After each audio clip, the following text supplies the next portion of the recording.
Okay, is everybody ready to begin? Yes, sir. It's all over. I know. So 13th will be. All right, we're going to begin with a prayer and a pledge of allegiance, as we always do. Dear Heavenly Father, we thank you that you've gathered us together with our experts and our friends and co-workers here to discuss health insurance that we provide for the county employees and their families. And we just pray, Lord, that as costs continue to rise, that you would give us wisdom and direction to make fair decisions, not necessarily decisions that favor anyone or anything, but appropriate decisions based on current times and current needs and the needs of our employees and the prudency of spending money. We pray for the health of our employees and their families, and that's first and foremost, and we just ask that you give us direction on how to pay for that. We just turn the meeting over to you in Christ's name. Amen. I pledge allegiance to the flag of the United States of America and to the republic for which it stands, one nation under God, indivisible, with liberty and justice for all. All right, today is Thursday, July the 12th, 2018, and we're meeting here in a special Commissioners Court meeting to get an update from Higginbotham and UMR on performance of our health plan that we provide for county employees, and to begin the decision-making process for plan adjustments in the upcoming year. And so we have here with us representatives of UMR and Higginbotham, and I'll begin the meeting by turning it over to whoever would like to speak, Chris or Tony or Steve. Well, I was just going to introduce y'all Barbie Richter. She's Hi, Barbie. Office. At the what office? Our Fort Worth office. My hometown. Good to have you. She's going to be bringing something extra here in just a little bit, but Chris has got some claims experience information and got the UMR renewal. We don't have our stop loss renewal in yet, but anyway, I'm going to kind of turn it over to Chris and let her talk about that, and I know Tony has a few things she wants to talk about, and then we'll let Barbie talk a little bit about how she can help us. Okay? All right, thank you very much. So what I'd like for y'all to do is go through your binder, the report first, and then in the folder we'll talk about afterwards, which is the 2019 UMR renewal. And so what I'm showing you here today is your plan activity report for January through the end of June. And I was able to, this time, I hope this helps you all, but I've highlighted the areas in yellow on your report of where I was going to talk about, but if there's anything on any of these pages that you want to ask questions about, please feel free to stop me and let me know. So far for this year, you've actually grown. I'm on page 2 of the report, on the medical report, and our records show that from the prior year to the current year, for 6 months, you've actually grown your membership by 8.3%. Generally, when you have a larger increase in membership, you can tend to have a larger paid claims, but this is actually the reverse for you all, which you are down almost 28% in claims costs for the first 6 months of this year. That is due to some, I feel like, some wise plan design changes that y'all made for 1/1 of 18 and putting in the premium PDL program. And we'll talk about that as I've got a separate pharmacy report to go over. Not just that we've got lucky on large claims, but we It's actually... a combination. It's a combination. You are having a better year with your large claimants. And then, the claim costs, I think that you'll see in a couple of pages back that your members are using the right appropriate care treatment, versus going to the emergency room. They're using urgent care. There's more office visits. We also lost a high claimant in January. That might be part of it as well.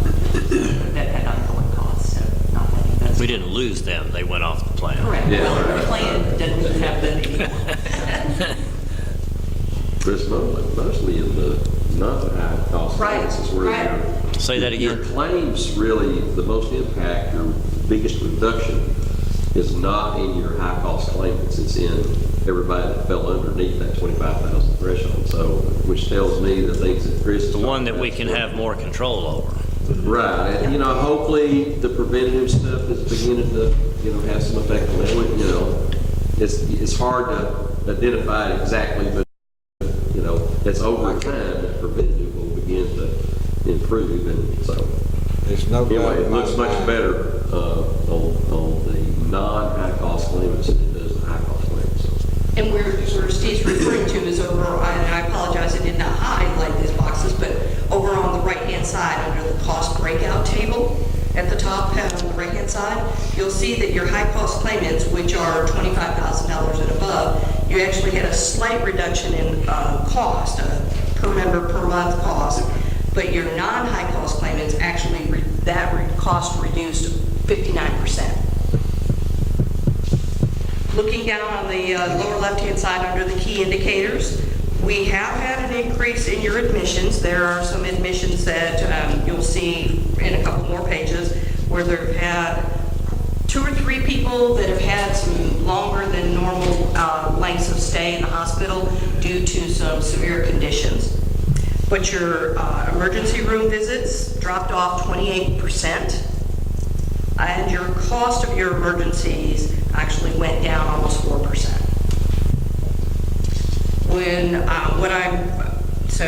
Any other questions on this page? All right. Well, one thing, and I've always felt this way, but I think preventing or getting our physical every year, just things like that. And Mike, we're going to drill down on that a little bit more after Chris goes through her overall report, because they do have some things that we can offer in regard to wellness and preventive. It's a step up from what you have been doing. Right. So we'll get into that a little bit deeper in just a sec. Yes. So page 3, now we're looking at, again, I'm not going to spend a lot of time on this page because this page is more of your enrollment. What I did notice on the upper left-hand side was, you know, your children and actually the coverage in your enrollment percentage, your children coverage, so employees that are covering children and spouses, actually went up 41% from the previous year. Another thing that I look at is your demographics. You know, we look at female population, because females, if you have a young female population, you can have babies. Your female population is 56% of the overall population, with your average age of about 38. Your over 65 population went down slightly, or it doesn't show a decrease. Well, actually it does, from 3.5 to 2.9. And you're well below the UMR norm of 4.1 in your average age of 65. Can we stop there a second? I want to stress this point. The increase, the 8.6 increase in enrollment is dependents. It's not employees. You see the employees remaining steady at 138. If we continue that trend, remember that the more dependents we add on here, the more it's going to cost our plan, because we're not charging enough for our dependents. Okay, go ahead. Okay. The last thing that I highlighted down here was at the very bottom, just looking at your total medical and RX net paid. And on the first highlight is, in the first section, is your prior paid. So for the first 6 months of the previous year, you had paid out already $855,000. And for this current time period, you've paid out $616,000, which is a total net change of about 28% in your cost.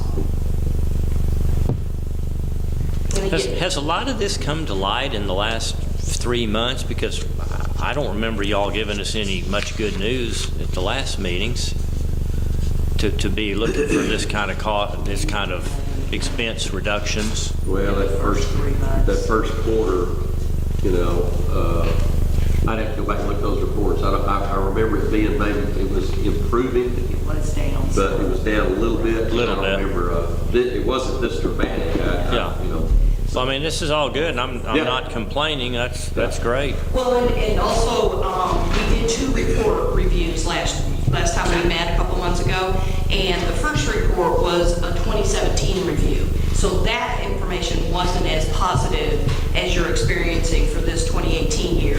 And again, the other report, which was the same one as this one, this is our new report we have that rolled out. It only had the first quarter of 2018, so didn't have enough data really to look at what the changes you made had an impact to your plan. And now we can see it. Okay. We're going in the right direction for sure. And page 4, what we're looking at here is where are the claims costs that are going that we have incurred. And you remember on page 2, I indicated your admissions were up. Your length of stay was up, and also your costs for your admissions.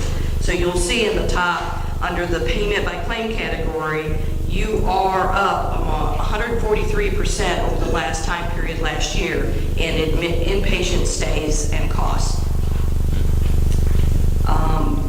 Your pharmacy, you can see that from the prior year, your pharmacy is down almost 40%, 38.9%. So your overall change by each category is a drop of 33.7%. And then down below just breaks out by month so far this year where you have paid out in medical and then in pharmacy.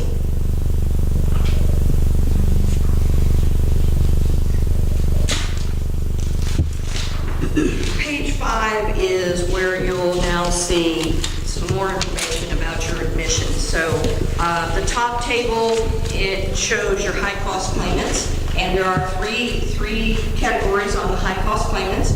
We have it at $25,000 plus, $50,000, and $100,000. The good news is that we don't have anyone at $100,000 that's incurred $100,000 in costs this year. And we do have 4 that have gotten to $50,000 plus. And as you can see, your top 6 employees, top 6 high-cost claimants, they're at, actually top 4 are the 50,000 plus category. Good news, if there is good news to say, I'm not trying to be morbid at all, but claimant number 2 is off the plan. Unfortunately, they passed away, so there's no COBRA that would be taken. So that, no, I'm sorry, it's number 3. That cost will not continue to incur. Yes, number 3. No. Number 2.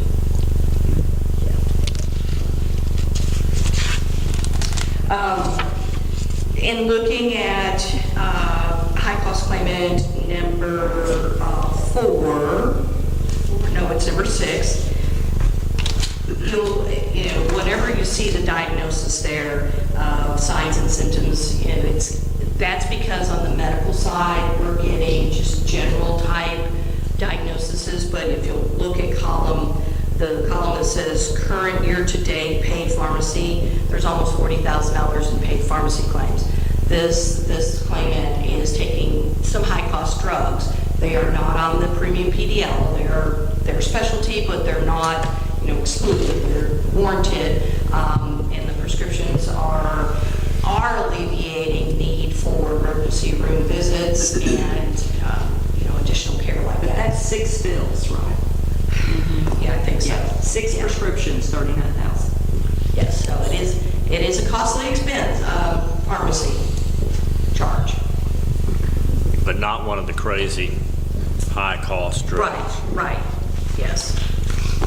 And had it been, refresh my memory, what we did on those specialty drugs last year? There's actually a list of about 165 drugs that cannot be filled, that are excluded. Period. But there's an alternative prescription that they can take to treat that same condition that is not as expensive, proven to have the same efficiency and treatment factor as basically it's the newest, latest, and greatest. What you had in 2017 was You also had some situations where you had multi-source drugs.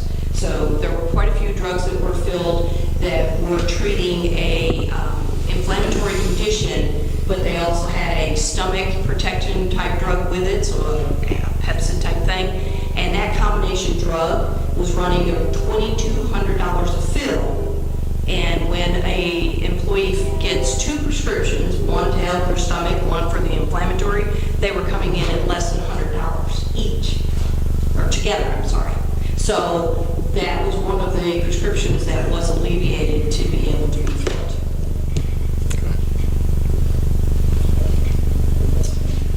Any other questions on your high-cost claimants? I mean, as you can see under the admissions, you had, one person had 2 admissions for 18 days, your terminated employee had 3 admissions for 28 days, so there were a couple of admissions for lengthy stays.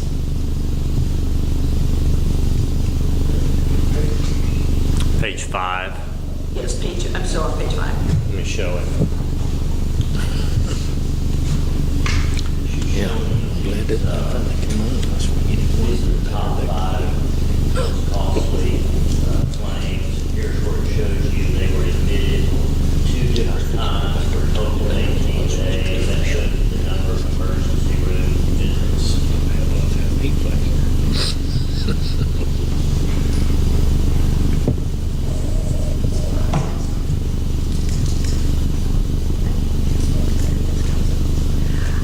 Moving to page 6, now this is looking at your different categories by, and now identifying the cost for these categories. So your first section is your admissions.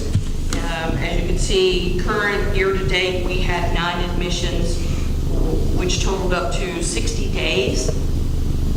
And over on the right-hand side, on a paid per admit, the prior year was at $14,400, and current this year is $23,500. There could be multiple reasons for that increase. You had a much larger inpatient days. You had 27 the same time prior last year to 60 this year. And also the conditions that they were inpatient for caused them to stay longer and have more treatment while they were inpatient. And that's why the cost increased. On the ER side, positive news there. If you come down to the next section, you have 20 ER visits versus 32 in the previous year. And now you still had 8 of them that were non-emergent, but given the location here, not a lot of urgent care facilities that are open at extended hours, definitely an improvement. All right, so come back 1, 2, 3, 4 pages to where you get to the top 25 specialty drugs. It's a very small page. It has 1 drug on it. And you can see that the condition is an inflammatory condition. The plan is paid $39,000 per member per month. It averages out to $34. And you've had 1 utilizer who has filled this prescription 6 times. So they're basically doing once a month.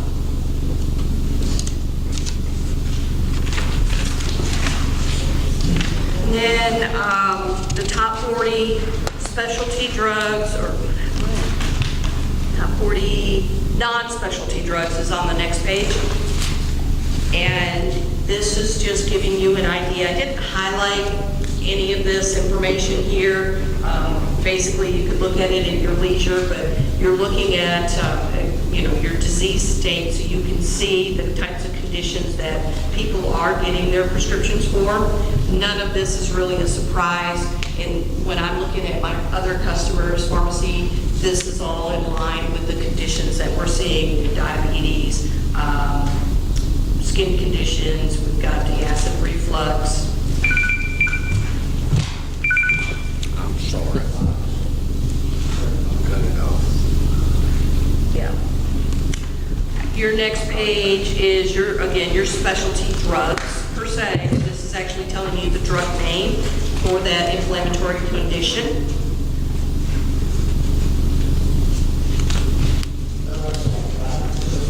Rheumatoid, yeah. You know, the commercial for the rheumatoid arthritis, they're doing Humira. Yeah. That's considered an inflammatory condition. Yes, it is.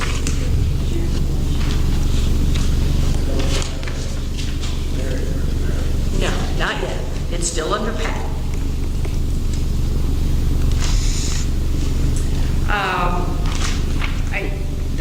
I didn't have any other comments. The last 2 pages are the prescribing providers and then the pharmacies that they're using.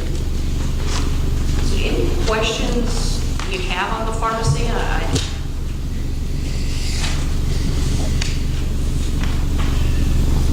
I'm pleased with that 28%.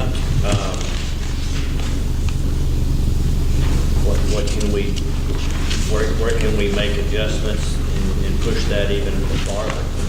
When I set up new employees, I told them to do it, and I showed the pages, trying to explain it all. Anybody expressing frustration over the inability to use the website to order their meds? Not to me, I haven't been anything saying, I had a few that thought they were mandated to do it. But you're often, you stay local, you will come wearing your pocket, but they just didn't want to be told they had to do it, that they were okay. Well, it's great. Now that I've got all of mine, it just comes to the house. I never think about it. And Judge, we do have a couple of different things we want to talk about. One is what Barbie's going to talk about in just a sec, but before we get Barbie to speak, let's kind of go over the wellness Yeah. Can I package. ask about the prescriptions? Sure, what? I had the mail order prescriptions and they run out, and I thought they were supposed to send them, but they said, no, you have to call and to get them filled. That happened to me last time. If your prescription is written for more than 90 days, it should, you can set it up to automatically refill for you. Thank you, I ma'am. had to call them and I had to go to the pharmacy and get my heart medicine because they said you got to call about 15 days ahead of time to make sure your prescriptions, to call in your prescription. So your prescription was written for more than 90 days? But I'll give them, like I said, and I'll make sure that is, but like I said, that's the first time they ever had to do that.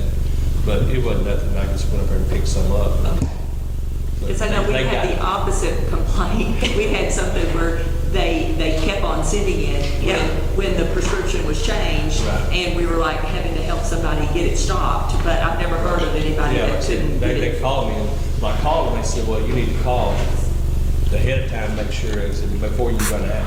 I said, well, I'll take care of that. I'll check into that. But he may not just wrote it for just for 90 days. I think my doctor, he should have, it's heart medicine, he should have wrote it for more. Right, because it's something you take all the time. And so if he's, now my PCP, I take a daily prescription now, and he will only write it for 6 months. So at least I can get 2 fills. You know, I get the primary one that I send in mail Well, order, and then I I get may one check with more. him to make sure, Yeah. make sure Yep. they got it done. You know, and say, I'm using mail order, can you write this Well, for she set it up. a year? Well, she's the one that set it up for me. Yeah, Like- yeah, because the doctors do it online now. Right. That's the other nice convenient thing is that, you know, if they have, especially if they have. So let me ask you a question, if you don't mind. When you're visiting with your doctor, does she have kind of a laptop or an iPad Yes, with she her? does. Perfect, because that's an indicator that they have set up for Yes. electronic medical records. And there's actually a new feature that's coming out 1/1 for the doctors. It's called Pre-Check My Script, which is also going to help your members, that they don't even have to think about it anymore about asking for generic. So when your doctor is saying, talking to you and saying, hey, I need to put you on this prescription, when they go into the computer to put it in the system to submit it and set it up for you, our system is going to show them this is a brand name and there's alternatives. And then the concept behind that is that the doctor will have a conversation with you and say, okay, this one's the newest one out here I was talking to you about, but your insurance plan is showing that there's generics. Which one would you like? Now, I let my doctor know just recently, I went in for my annual visit. I let him know what was coming, and he's like, yeah, that makes sense. And he said, I can see some doctors, though, thinking brother's telling me what to do. And I said, you didn't have a conversation with me that there was an alternative out there. And I said, you just prescribed what the latest drug rep was saying to you.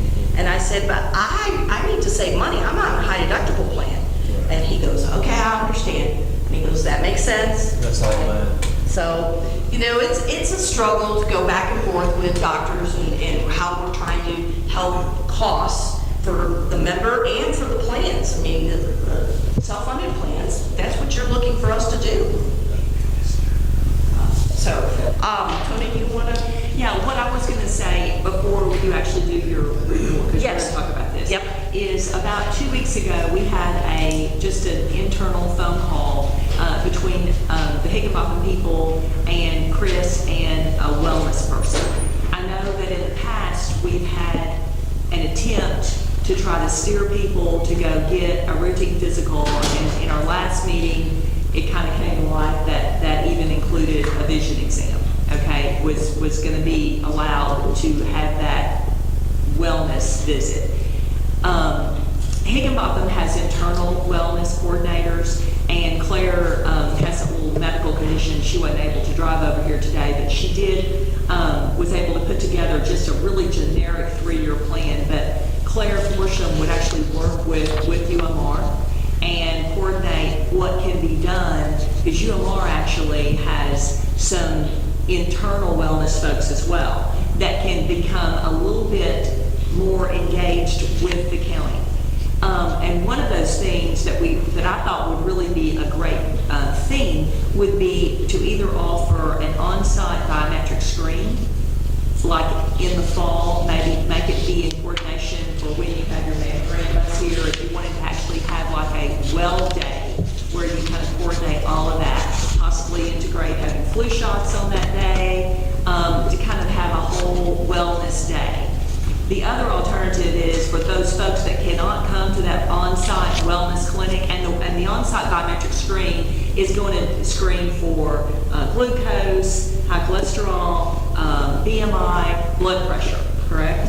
Okay, so basically just those peripheral parameters that people might be getting at their local doctor, but we don't really know that, okay? I know Mike for years has said, what can they get done when they go to the doctor? We've always said kind of whatever was their age or whatever their doctor prescribed, but this would be the same, everybody would get the same thing. If someone couldn't attend the on-site biometric screen, then there was a form that is available, and they could actually take it to their local provider, and then the provider could send it in, they would send it in straight to UMR, right? Yep. From both of those activities, the county actually could get data from that to see how many people do you have diabetic or pre-diabetic or pre-hypertensive, or all the things that are going to drive the claims. And I know Barbara's going to speak to this in just a sec. About some other ways that we can actually forecast things. But this might be a way to get ahead of the train instead of looking at the caboose going by. Absolutely. You know? That sounds So, great. Chris is the one who has, and we're not going to really go through this. This is just kind of the synopsis of that. I think, but though moving baby steps toward a more firm wellness plan might be a good alternative rather than just let people do it, because 3/4 of them get it done, what, last week of December? Which, I'm not sure all of them they're not. They're not. Right. They're not. Plus the biggest thing is you're not getting any feedback from that, okay? You're not Right. getting any data that could be analyzed that Barbie and Chris could look at to actually say, okay, because of this high-risk pool of diabetic folks, okay, just to look at, as you can see on the medication, you've got a lot of people taking diabetic medication. We need to do this, this, and this, and actually come up with a plan for the future. So, Chris, do you have anything to add to that, or Barbie, do you have anything to add to this wellness concept that we want to propose? Or? I'll interject it when I do. Okay. So then I'll let you go on with the rest of Do you yours. want to do the renewal, or do you want me to talk about wellness? Well, the wellness information is in your renewal, right? Yes. Yeah. What Chris is going to talk about, she's got the admin renewal for UMR for next year. And what she's done is actually come up with basically some funding dollars that UMR will provide that will help offset the cost of those biometric screens that I mentioned.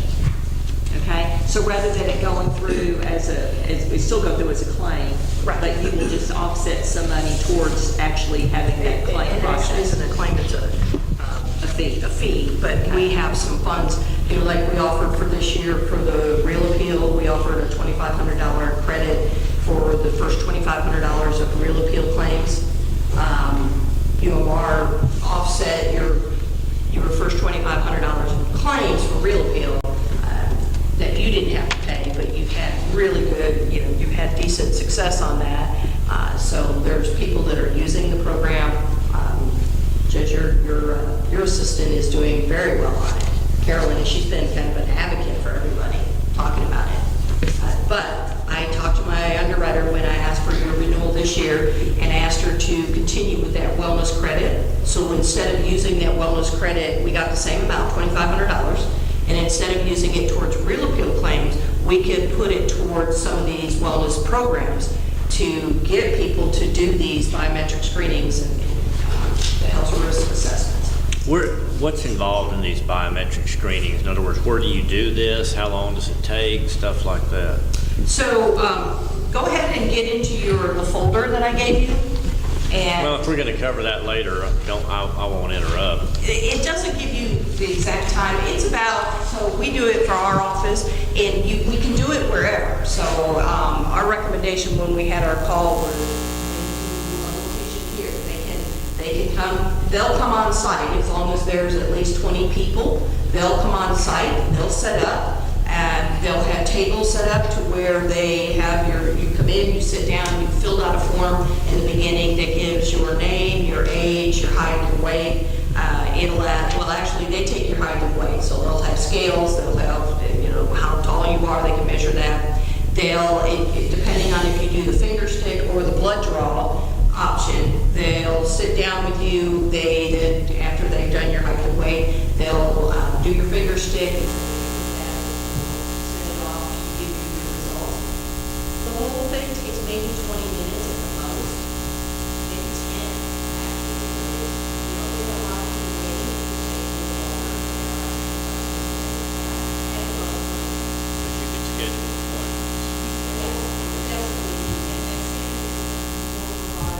Depending upon, like How if many you say people, you've got 75 people signed up, a wellness plan like this, just like anything else, can't be mandatory.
they told me, I could have, maybe told me, they didn't get it done last year, well, I got a hold of y'all, but, no, we go ahead and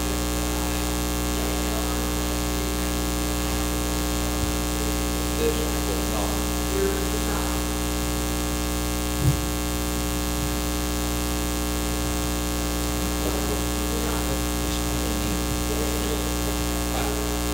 I didn't know it until I got a hold of it. Normally, that's what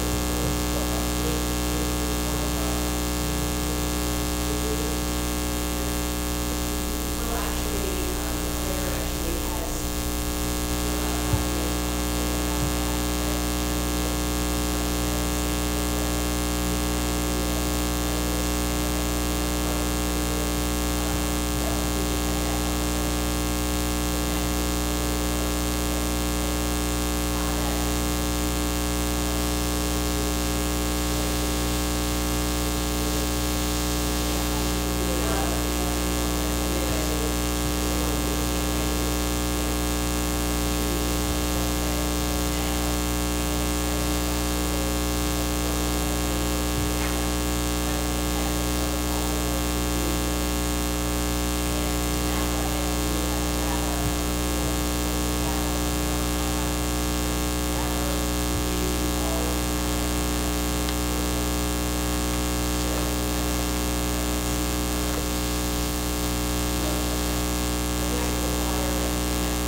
anything else?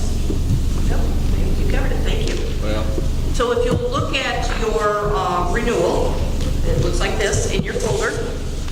The first page is your renewal services. So it's showing you your current fees. It's showing the renewal fees for 2019 that we're proposing. And I also am proposing an additional year for 2020.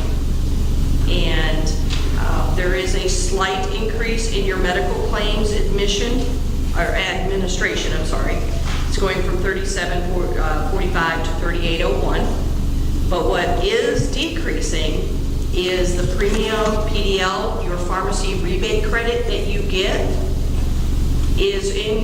you're getting an increase in that rebate fee credit from $25 to $31.75. And tell me again what we did to achieve that. Is by having that premium PDL program in place. So because you're using OptumRx, which is the UMR pharmacy, in coordination with our administration on the medical side, we're giving you a pharmacy rebate fee credit off of your administrative fees. Is that based on the fact that we're throwing more business at Optum or? It's based on the program you're using, so if you had just the normal, if you didn't select the premium PDL program, you would still get a fee credit, but it would not be anywhere near this $25 or $31. I think you were achieving about a $12 to $13 fee credit. So we're offering the fee credit regardless, but it is based on the program, the type of pharmacy program you're utilizing, and the utilization within that program. So it's in lieu of rebates, that the manufacturers give. What we've done is taken all of those rebates that are getting captured and then giving you a fee credit on that. So it comes in, basically it comes in faster. You're being able to reduce your admin fees by that $31 versus waiting. Rebates are only given every 90 days in a lump sum. So we see a net reduction to our monthly cost? Yes. Okay. Yep. Okay. The only other increase that is on this page is for your care management. It's going from $1.84 to $1.99. And there is a new program. Unfortunately, I don't have any brochures to give, to talk about. It's going to be seamless. There's not really going to be anything that's needed, but what it's doing is, you all have seen the news where mental health and substance abuse is just huge these days. With trying to identify people and help them. So what we're doing in enhancing our care management program, this is on the case management side. If we're mining claims for substance abuse, so anyone who's taking an opioid type drug, we're going to assign a case manager to them, to reach out to them, to talk to them, see why they're on that prescription, what they're needing to take it for, how long they need to take it, so that if they don't continue to take it after they're supposed to. So that we're trying to control opioid addiction. On the mental health side, if someone is going to see a psychiatrist or gets inpatient for any type of mental health condition, they're also getting assigned a case management nurse who's going to reach out to them and their provider to make sure that they've got follow-up for any visits, give them other resources that they have access to, not just their doctor.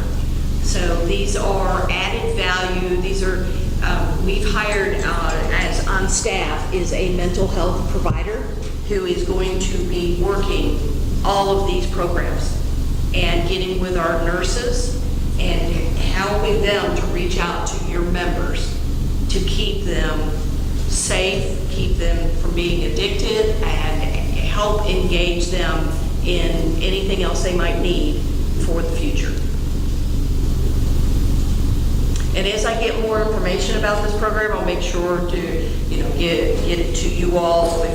We are designing brochures that we can give to members, so that if they, your employees may have a family member that's affected by this, that they're covering on the plan. And so we'll be handing out flyers on it for them to take, and if they need it, they know they'll have a source to call. So currently your monthly admin fees are $20.41. For 2019, your monthly admin fees will be reduced to $14.37, which is about a 29% decrease in your rates, and equals out to a little over $10,000 a year in savings.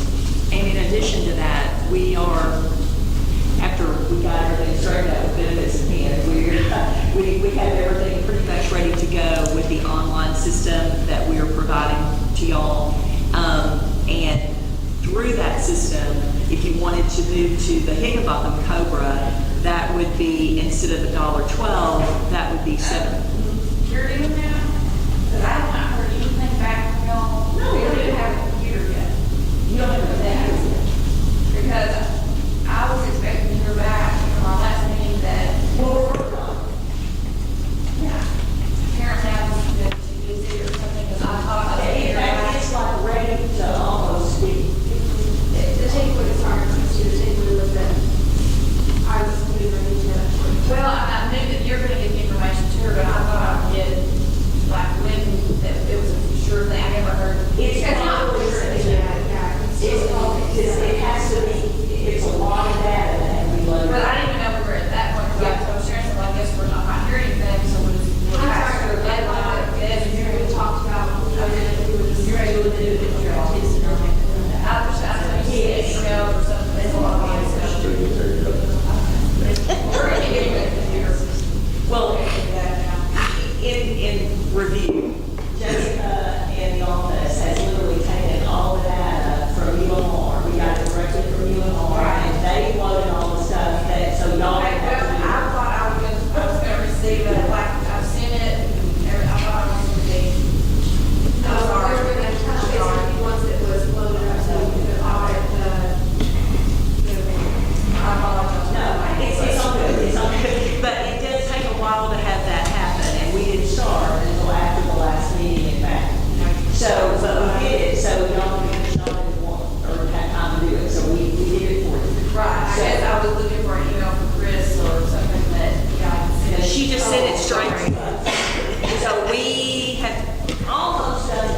But at any rate, it's not ready yet. But the reason we were doing that was, again, was twofold, was because of ACA reporting, okay? Which y'all don't have to deal with, but they do. So anyway, but what we were doing, we were looking to project that to kind of go live September.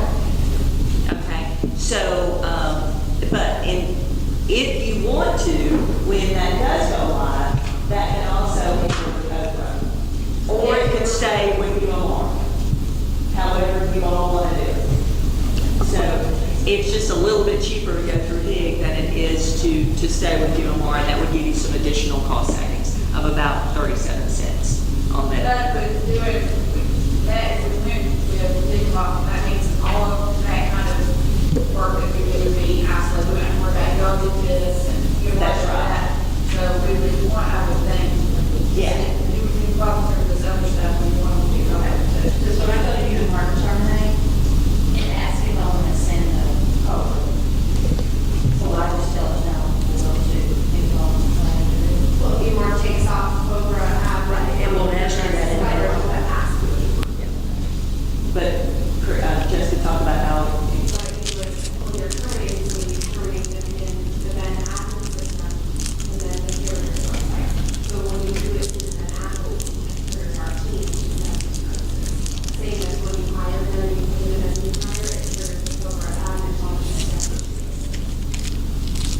okay.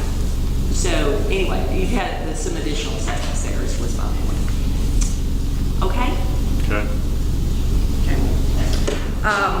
So if you'll go back to the pages that indicate past conditions, and then you go to the wellness credit pages, this is where UMR is showing our wellness programs that we have to offer. The first page that says wellness credit, we are, again, offering for 2019 a $2,500 credit that you can use to pay for any type of these programs that we're offering behind this page. So if you go to the next page, you can see that this is a lot of information here. We've got the clinical health risk assessment, we've got the biometric screenings, we've got health coaching that we can offer. We do offer reward cards that you would fund the money on the rewards cards, but I agree with Tony's comment, and I'm sure Bobby's going to have some more information for you of ideas and recommendations. But I just wanted you to be aware that we have a slew of health and wellness programs that can be offered. But if you start in the baby step stages, what I would do is go to the next page where it says proposed optional services.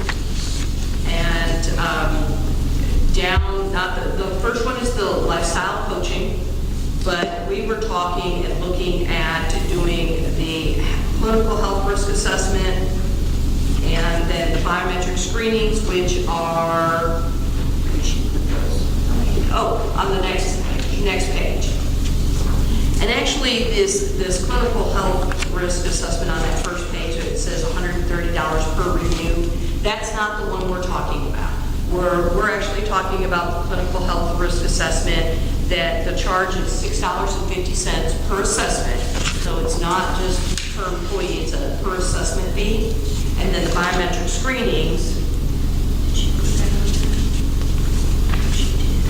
So the biometric screenings, there are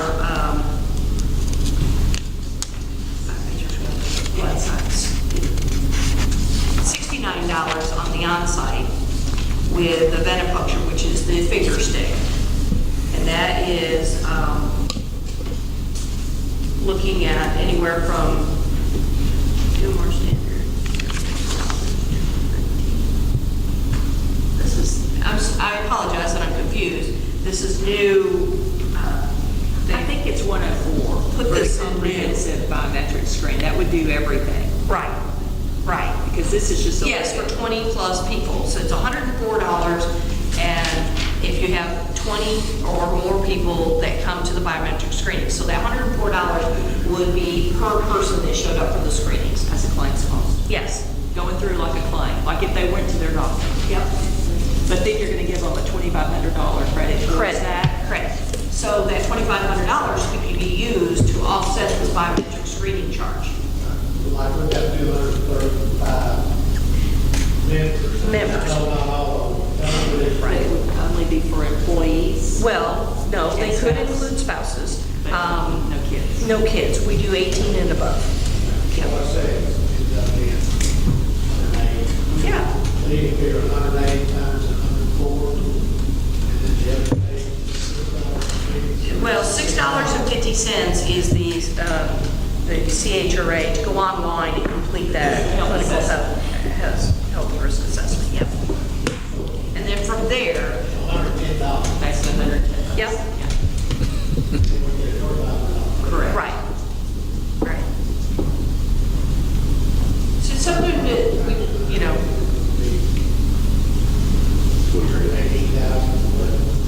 20 grand, less than 25. Well, not only the expenses we're incurring, but the idea is that those expenses are helping you Project. have large problems. Sure. You're spending some money now, you know, you're not spending a whole lot of money later.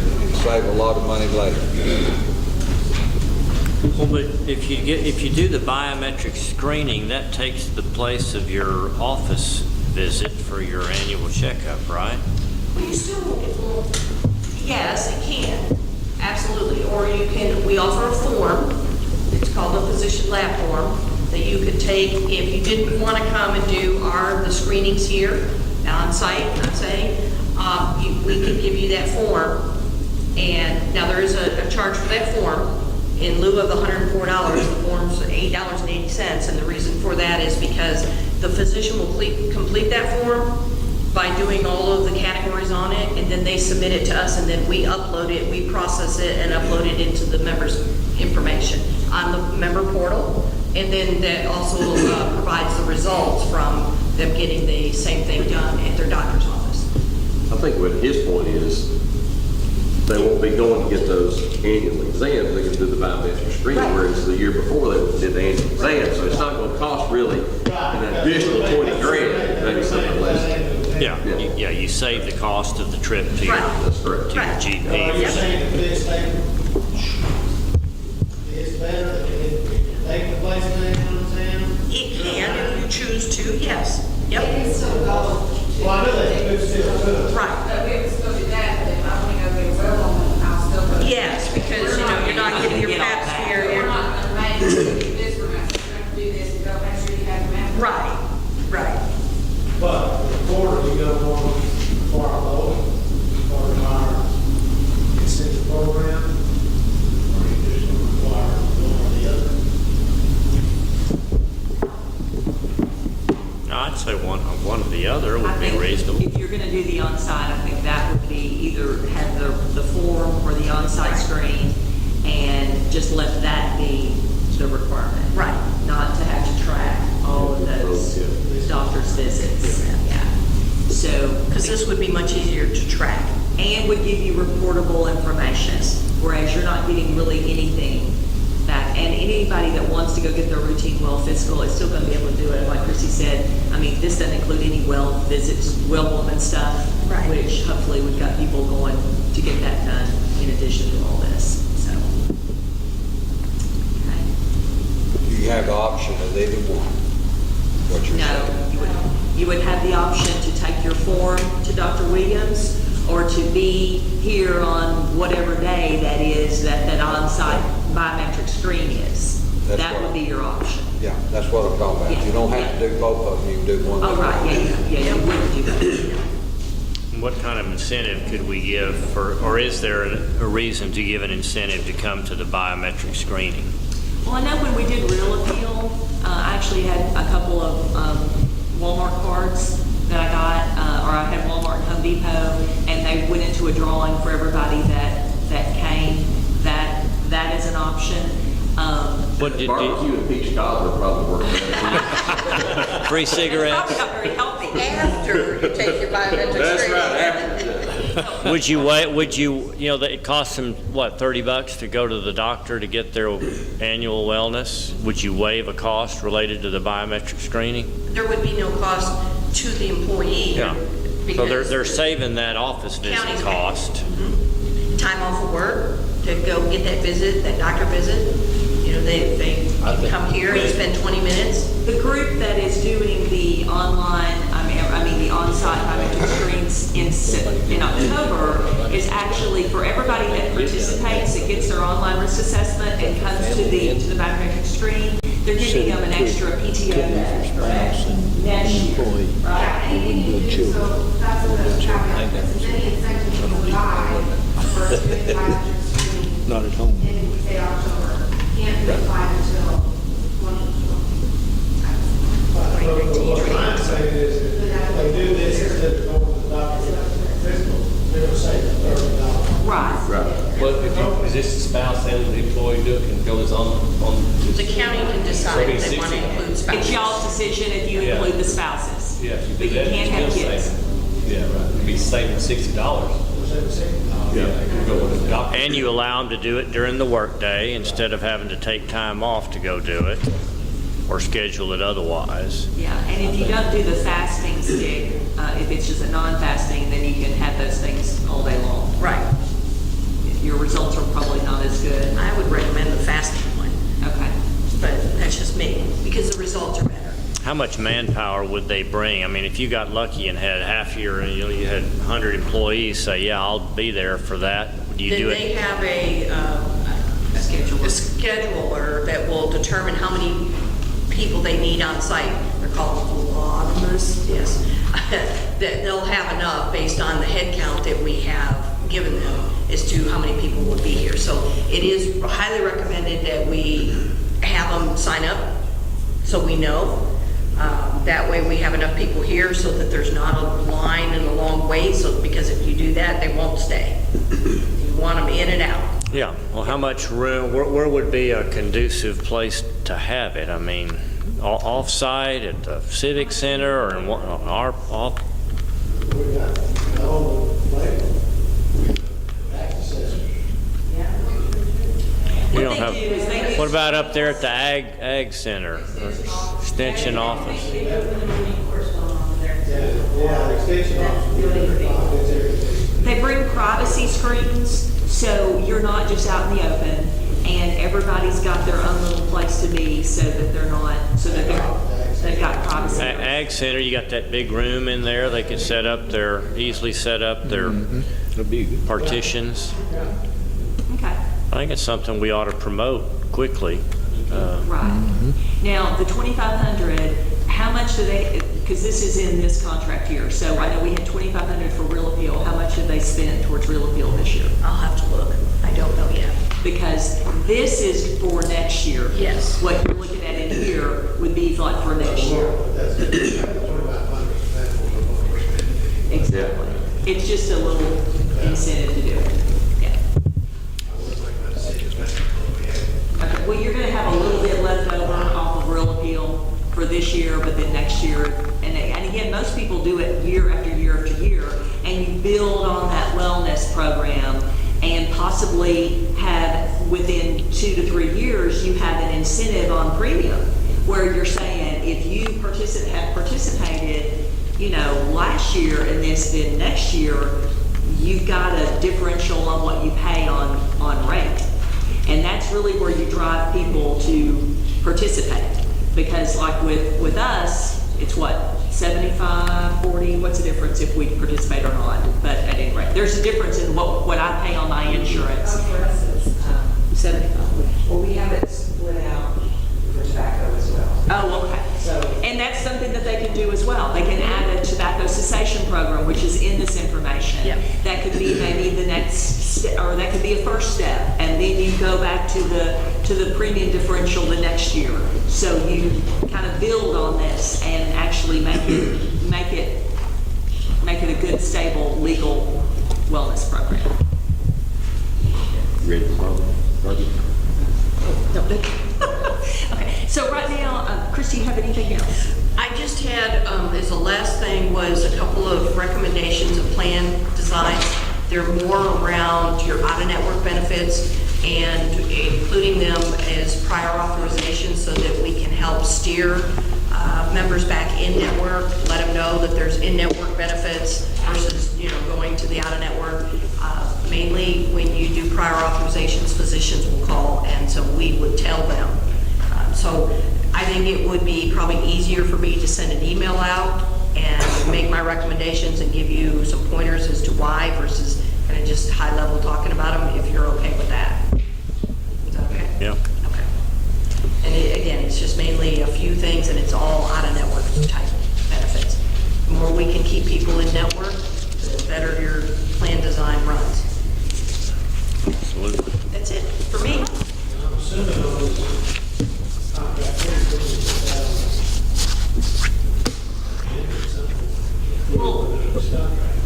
This is just the admin. Yes, we still have to get the stop loss renewal. well, I know.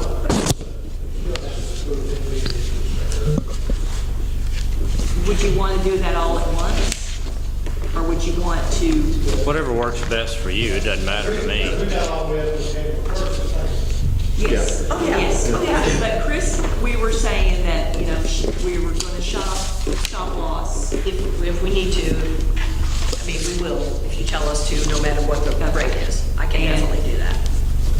And that should be maybe September, 1st of September, middle of September.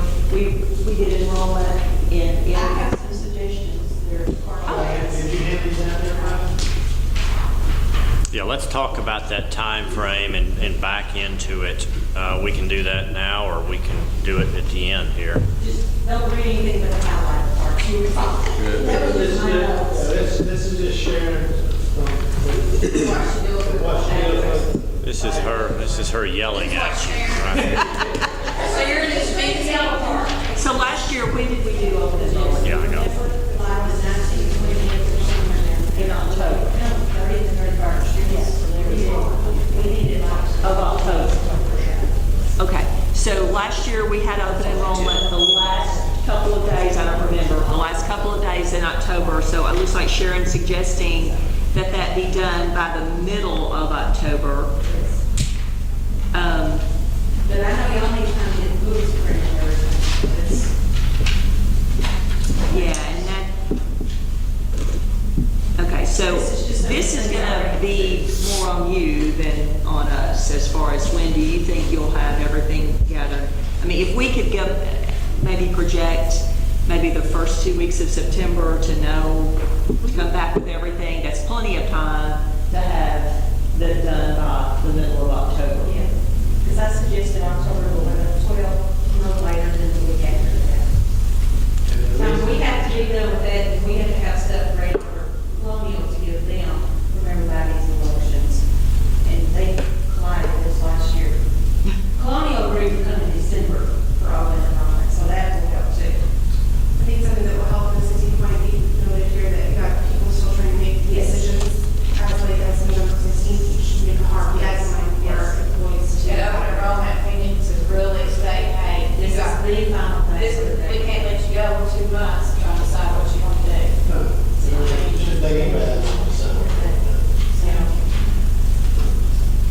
So in this, under this issue thing, isn't that a qualifying event if the husband's insurance is changing? And I told her, but, you know, she just didn't want to do her paperwork, after you found out. But if you tell them a hard stop. You know, Yeah. this is gonna be for January, so you can do this and then, Right. but I couldn't. But if you put that Bring her in. hard stop date in there, Yes, we need then, something. yeah. Are you talking about a retiree? No, that one was not, that was another employee, because when it was in the process of getting a job, and she wanted to see what his benefits were.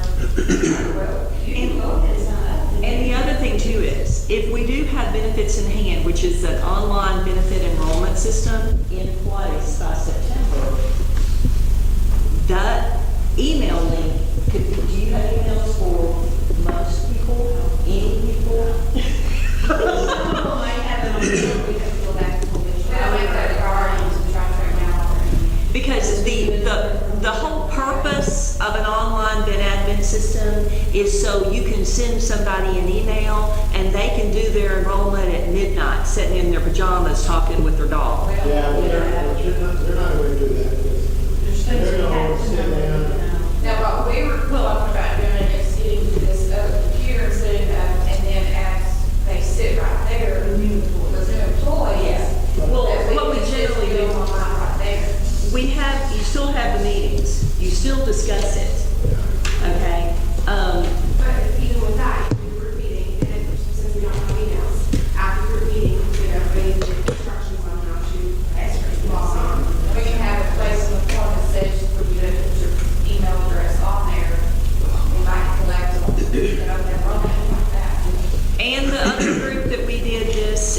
say this is not the absolute best example, but I'll throw it out, and Jessica's probably throwing darts in my back as we speak. We actually went on site and we had 3 or 4 laptops, and we helped them with the first online enrollment, where we walked them through and we showed them, this is how easy it is.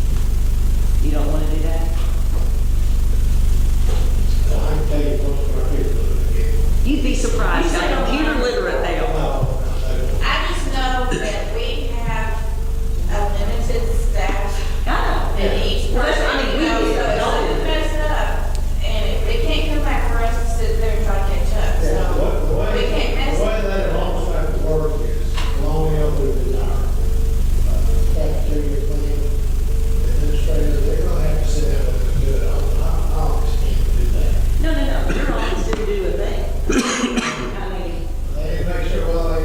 But the thing is, though, when, if open enrollments, and like, we pass off the form, and we, like, if we had an issue, and something that came up, and I something calls, we pass out the forms, they can fill out what they need, but then, and I know y'all take it back and do your own, thing, we get a copy of it, because we have deductions from that form that we use. right. So it all just goes to y'all, and if somebody's not something to do with y'all, it doesn't come to us. Yeah, but you have access to it once it's all done, there's a full report that shows everything, it shows all your information for every person, every plan, it's just all right there on one report.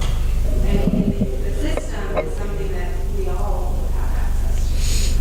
She's talking about all the data, once it gets limited. And if y'all don't want to utilize that as a per person enrollment, it can be truly just an in-house thing where nobody touches it. Because I think you either decide everybody's going to be required to go online and make their enrollments, or nobody is. Because there's no point in doing the new hires that way if you're not going to do open enrollment that way. But you still utilize it for ACA, and then it gets plugged in there, and then you've got the report like Jessica says. Once it gets in there, it's really easy. It's really cool to look at because it's going to have everything.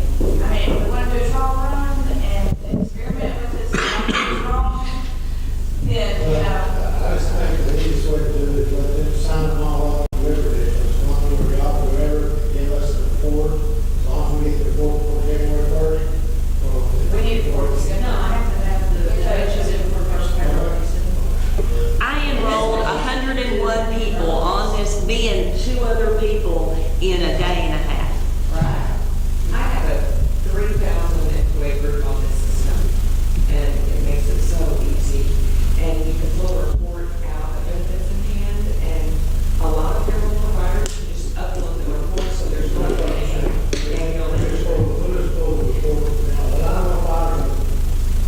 I don't have that or work, what I've got in our system, but at the very least, we just go ahead and get it all. And I don't know how you handle the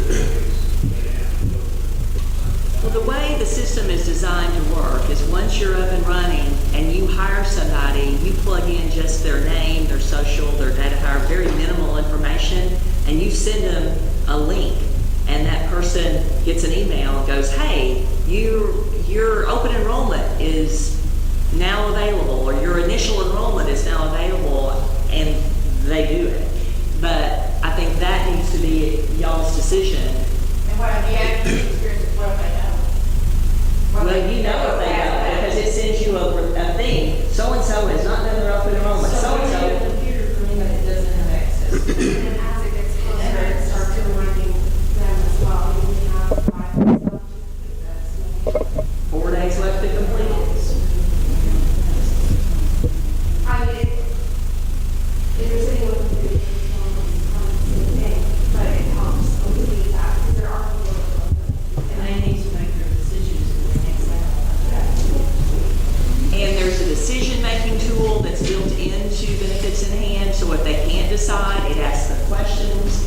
For life insurance, there's like a little grid, and it literally, you move the button, and it immediately tells you what your rate is. It's really easier than on there. It'd be easier if you're. I did it, and if I could do it, your road hand can do it, I can assure you. Well, yeah, I'm thinking about the $13 an hour labor guy. Yeah. Straight out all the time. I don't even know if they got a computer. Then it's smart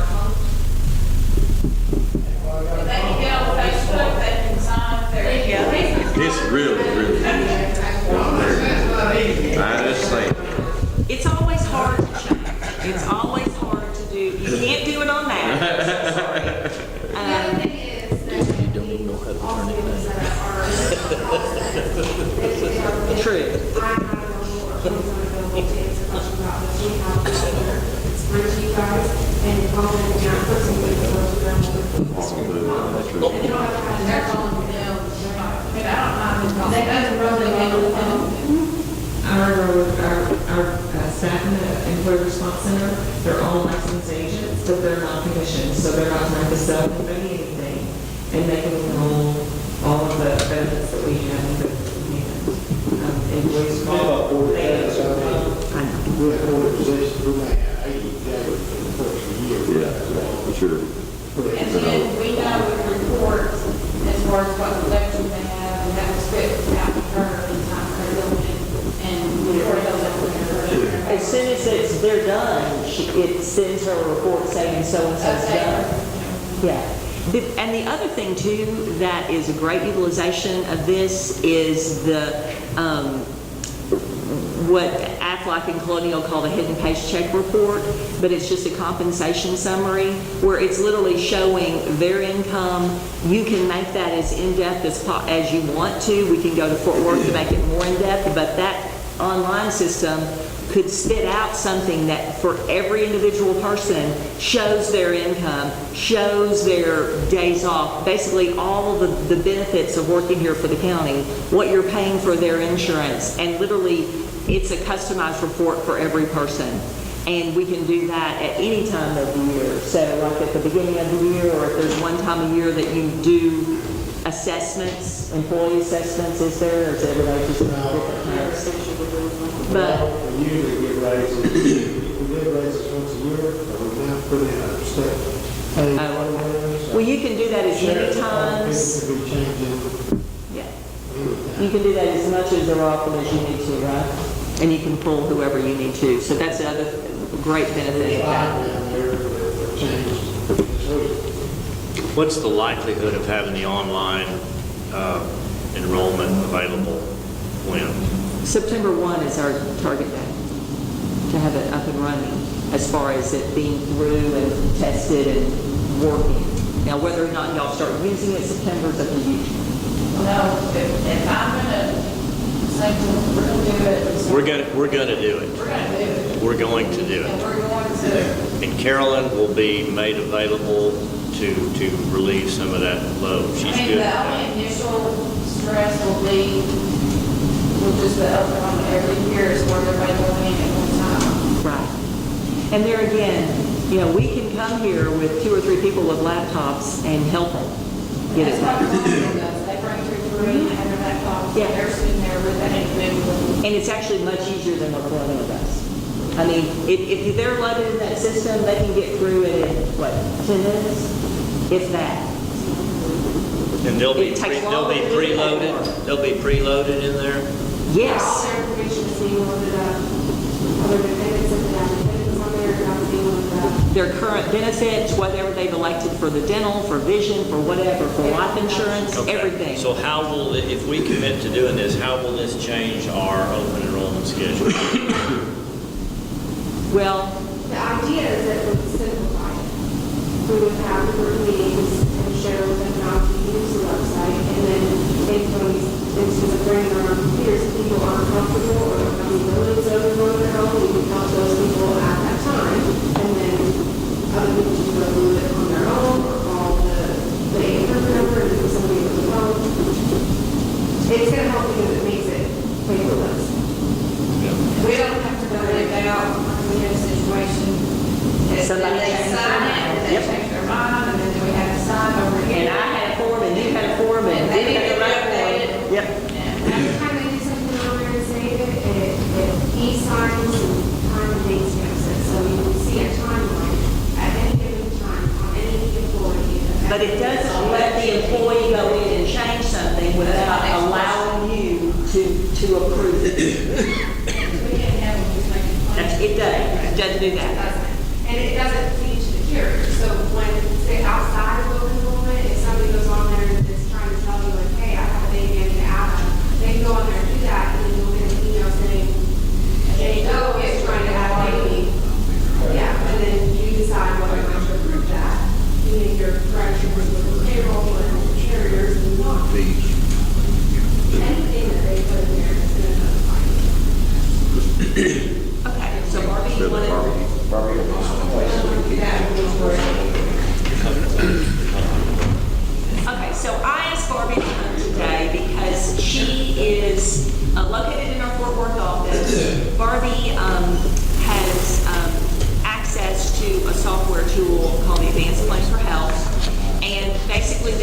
this is a forecasting tool. She takes the data from UMR, would take the data from the wellness visits, I'm assuming. You're gonna steal on the thunder. I'm sorry. She's gonna talk about all the things, but then we're gonna talk about how this could help y'all as we go forward. Thank you, and I'll shut up. That's all right.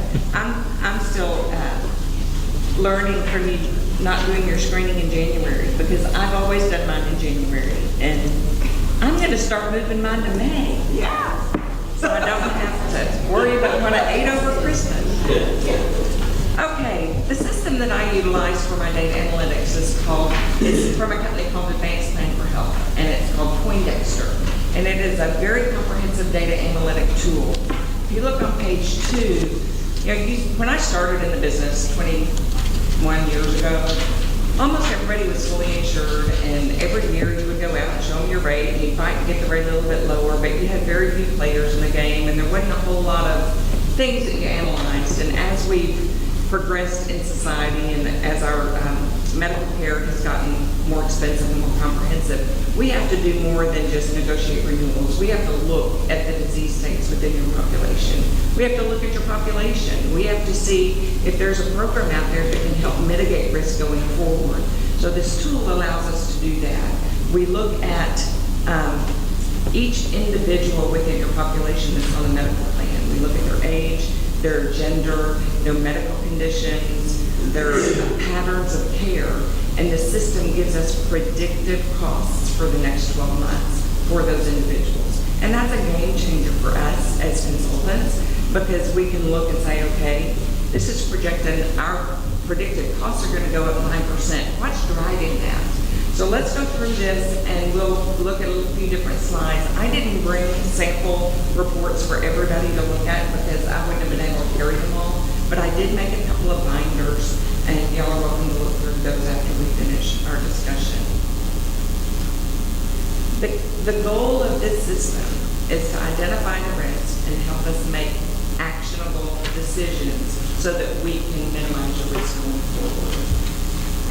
The next page has all the people on it. It will identify the risks for your current population, your current costs, and predict the risk going forward. So as long as your population doesn't change a great deal, then we can predict the costs and the events based on the current information. Now, Chris just gave us a very comprehensive analytic overview of historical events, but there was nothing in there on predicted events. That's what we need.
So it's very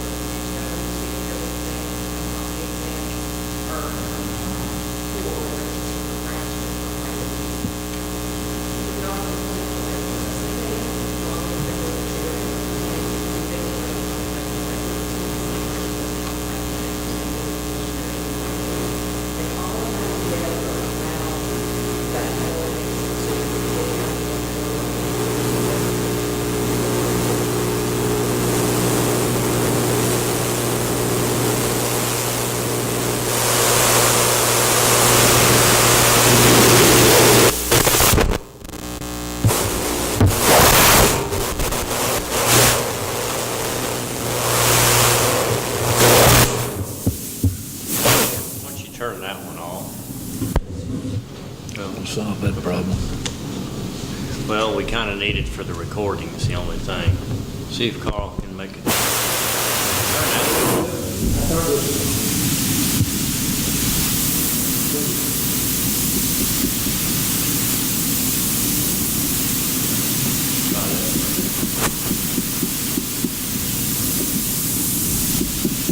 Go ahead. Okay, on page 9, this just shows claims for a client for the time periods listed, August 2014 to 15, and then 15 to 16, and 16 to 17. The box in red shows what we can add to those benchmark data. And we just saw all of your claims data, and it was compared to UMR for business. We could also compare it to Advanced Medical Health book of business. But I would like to see outside data, not just internal data. I think that sometimes if we look at an Aetna report and it's Aetna's book of business, it may not identify some things that if we're looking at outside sources. So we have Milliman's data loaded, and we can compare costs for your plan to Milliman's loosely managed clients, Milliman's moderately managed clients, and Milliman's well-managed clients. So it can give us a different target and look at where do we fall in our plan management strategies.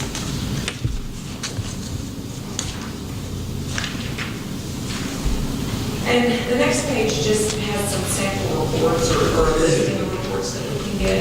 The system is very easy to use. I can actually get anyone here access to it, or I can do everything for you. It's not that anyone has to learn it and go into it. I'm certainly willing and do this every day.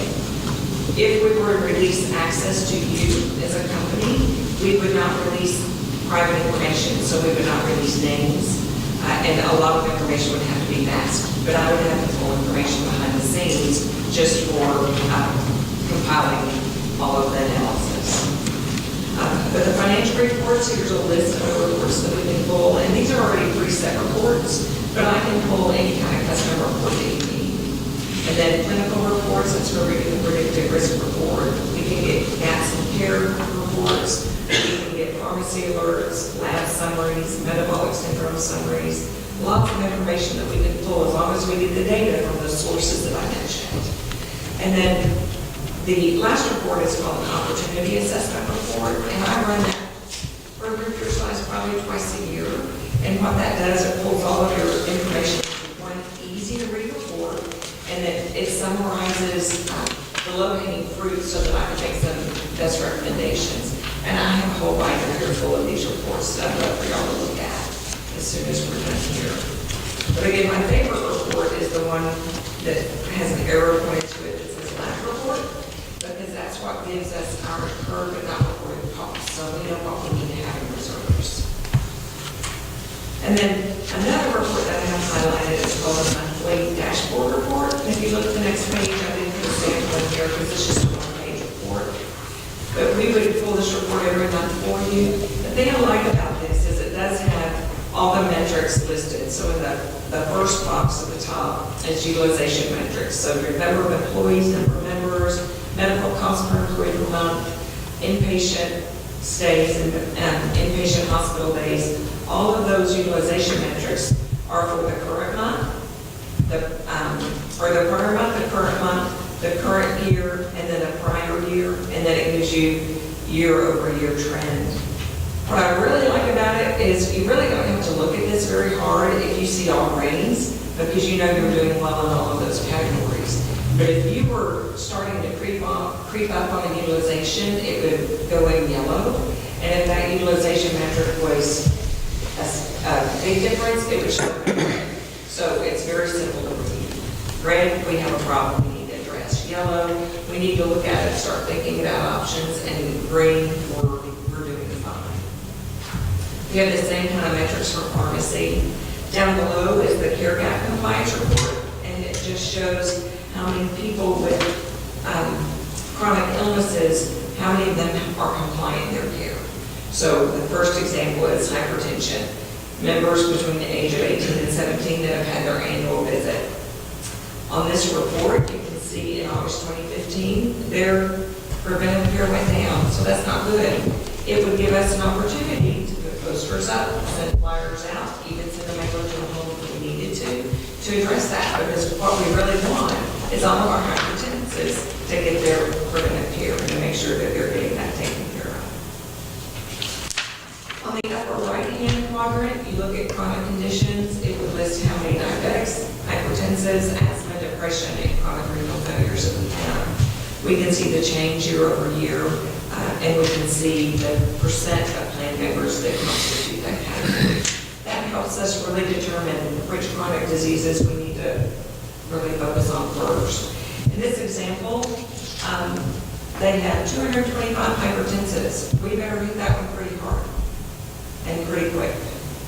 And considering the fact that they're not getting their annual visit, that's something that would be really concerning. And having this dashboard every month allows us to be proactive all year long and not just reactive every full time or at quarter reviews. The risk modeling is just a snapshot for you right there, and then at the very bottom shows our preventive screening compliance. I can customize this dashboard with some other metrics if you needed to see something different. This is just a sample. So that is really the tool in a nutshell. But beyond just having the monthly reports and the quarterly reports and looking at the data, trying to figure out ways to help mitigate your risk going forward, I use this tool in underwriting, because if I get a renewal back, a stop loss renewal this time, and they're projecting claims to be $9 million, and my predictive risk is saying it's $6.9 million and not $9 million, I can sit down with the underwriter and say, well, you've got to show me where that is, because let me show you where the risk falls in this group. Let's have a discussion. Most underwriters don't look at this level of detail when they're doing the renewals. They're looking at actuarial numbers, they're looking at historical data, but most underwriters, especially outside underwriting companies, don't have this level. So I have the opportunity to share it with them and see what we can do to bring that renewal down. Okay. What kind of questions do you have? Would you like to look at my grading plan? What's the cost of this? What we're going to do, if we're already going to do what she does, there would just be an additional $1 per head. Per month? Per month. $12 per year per employee. And Thank you. it'll just be added to the consulting fee, because she's going to pull data for everybody. We're not charging for all the members. There's like 240 members that have $9 per employee. And that's just basically going to offset this cost. And Chris would give Barbie access to the UMR data. She could pull it. They work together and work with us as well, just to kind of give you the, and Tria won't work with anything. Yeah. So it's that, the Tria thing she mentioned is not available to your size group because it is more for larger groups, but that's simple other program. You'd start this in January or start it quicker if we wanted to do it? We can start whenever we want. All we have to do is get an NDA signed between y'all and us and Advancement for Health. So I'll need to and pharmacy and get it circulated. So that process usually takes about 60 days. Okay. Well, my opinion is we are successful in achieving cost reductions by making changes in our plan, and anything we can do that gives us more information on this plan, generally speaking, that we can make decisions with, that seems like a good use of our money. And let me just say this, I mean, I know Chris has been very good at always giving us all this data, and the data she gives is basically the same data that's in this enhanced plan for health, but it's just, this is something that Higginbotham has branded, that we're just trying to bring to you in addition to what Chris does. So I'm not trying to say that you're not doing anything. Yeah, so it's all just what we can bring to the table. Yeah. That's going to help you as you budget. I mean, and obviously it's a little too late for budgeting for this year, but hopefully we get it set up by September possibly, and it will help projections for next year. Well, I don't see this working. None of us are going to think that that's going to be done, it's going to be for y'all. Right. You're going to analyze it, you're going to bring recommendations.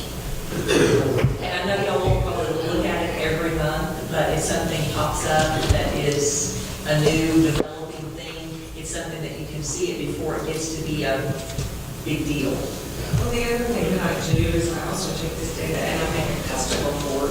So I would visit with you, Tony, on what has served them. And I put an example of a custom report on the very back tab.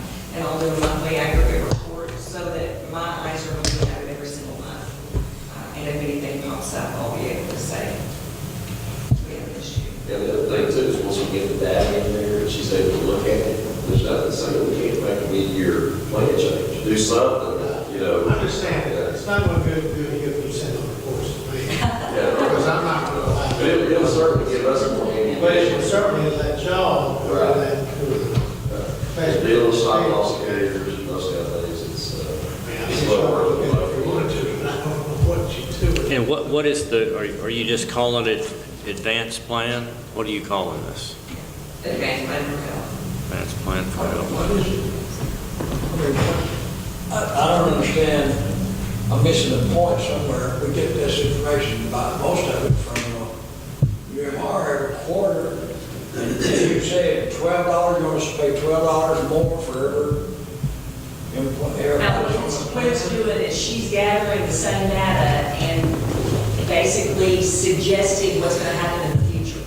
It's not just looking at what's in the past, but if you've got an escalation of diabetics or an escalation of people that are hypertensive, that's going to probably drive your claims in the future. It could help you with budgeting. It could help you with data. I mean, to change that plan so that you're addressing what needs to be addressed and not just waiting to see what happens in the past. I think you have the flexibility to make a change that quick or whatever it is. I don't understand. I'm missing the whole point. I mean, I understand the data you're saying, but I don't know, what are you going to do about it? Well, And we got it, what are you going to do about it? I mean, you're going to have to wait and talk to the insurance company about it, or next year, or whatever the next term. So I'm really, I mean, it's nice. Just, I mean, basically what the whole plan, everything we've been talking about today is to figure out a way to reduce your claims costs. Okay? Not take away benefits from your employees, but to reduce your claims costs. And what she's going to do, the analytics that she's going to do is going to help us make recommendations. It's going to help us see things that are coming that we might not expect otherwise. And it's just going to be a really, really valuable tool for us, which will eventually translate into fewer claims dollars to you. So it's well worth it, Al, I promise. Well, you can let's say that you know you've got a problem with diabetes, or you know you've got a problem with high blood pressure, then you can tailor your pharmacy plan or your wellness plan, to incentivize folks that are not doing everything they can do to keep their diabetes under control, their high blood pressure under control. That's what I see. But you also will get this information here, maybe not as timely, maybe, is that what we're talking about? Well, I gave it- This is for predictive modeling is what is part of what she does. And now she's doing the historical data too. And some of what UMR does is predictive modeling too, just through the underwriting process. This is going to be a much better tool, or an additional tool to help us. But you get this data, if I'm understanding it correctly, if we all start joining into the effort to get data from our employee wellness exams. I mean, That's just one part of it. But all your claims, most of the information is your claims. Yeah, she has access to the claims data from UMR, but also from the UMR, the biometric screening, those health risk assessments, all of that goes into play to kind of project to see where is going to be the next So the difference is what we get here is historical data, and we're saying, okay, this is what's happened, so these are the recommendations. Yeah, and we always have good guesses going forward, and Chris has done a great job at saying these are trends, and you can see something is moving, and we've adjusted the plan, and we'll continue to have that from UMR, but also have Barbie's input with the data analytical tool that she has, and just make it better. Just try to figure out where you go from here, because none of us that I can see has a crystal ball. I mean, we've got to use all the tools that we have available to us to figure it out. What you emphasize is the $1,300 or whatever this is going to cost. Exactly. no, it's going to cost $3,000 a year. You're talking about all participants in the No, plan? Just the employees. Oh, just the employees. Just the employees. And I put the data on everybody, but the only good charges for the employees, which is down 120 positions in one position. Well- I hear you say that you have quite a bit of turnover with the jailers.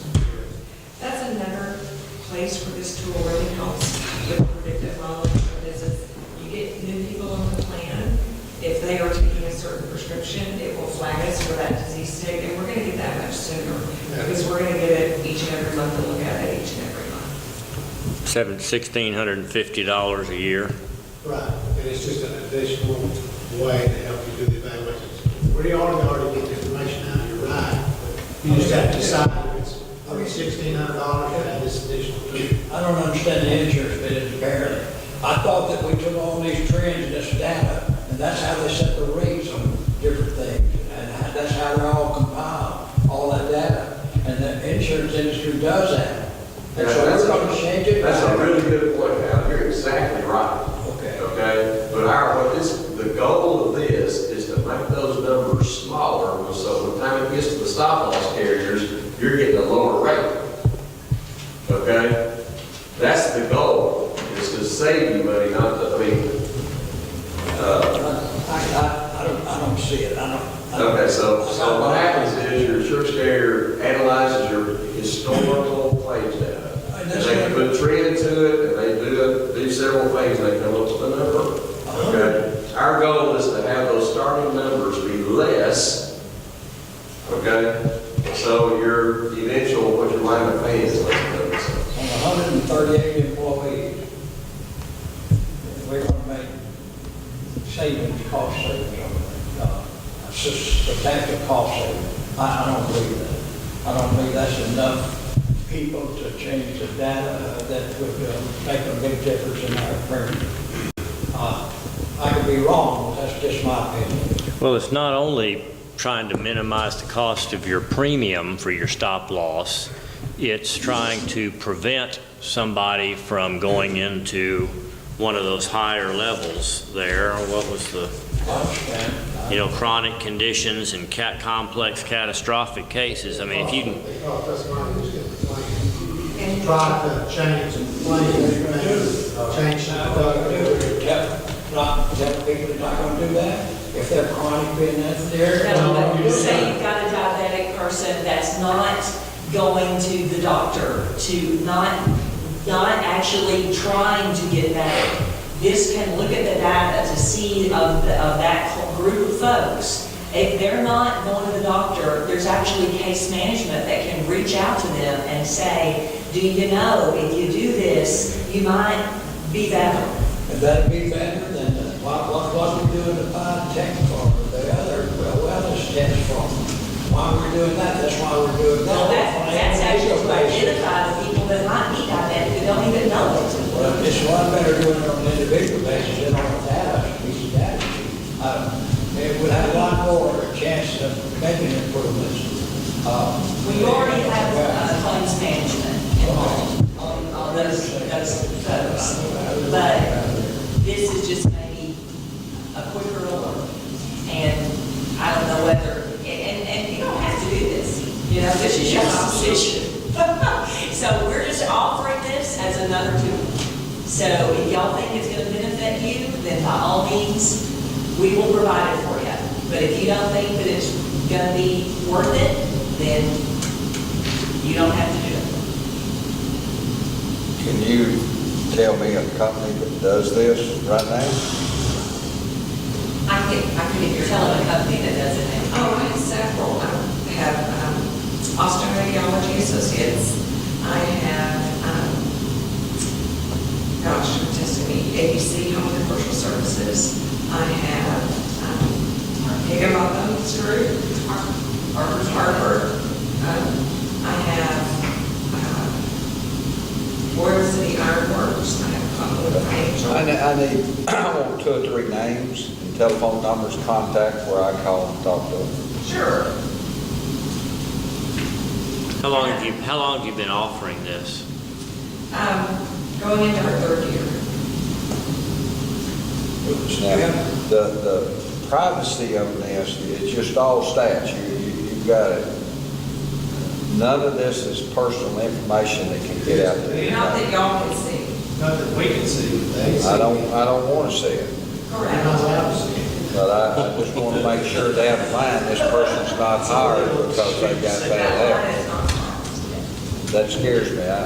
What did you say? What did you say? I said, I don't want down the line, we got a county employee and they go to work somewhere else and they don't hire them because they get information on their health. Federally prohibited. Well, I understand that, but that don't mean it won't happen. Yes, I do. Okay, well, why don't y'all visit about this, decide what you want to do? It's totally up to y'all.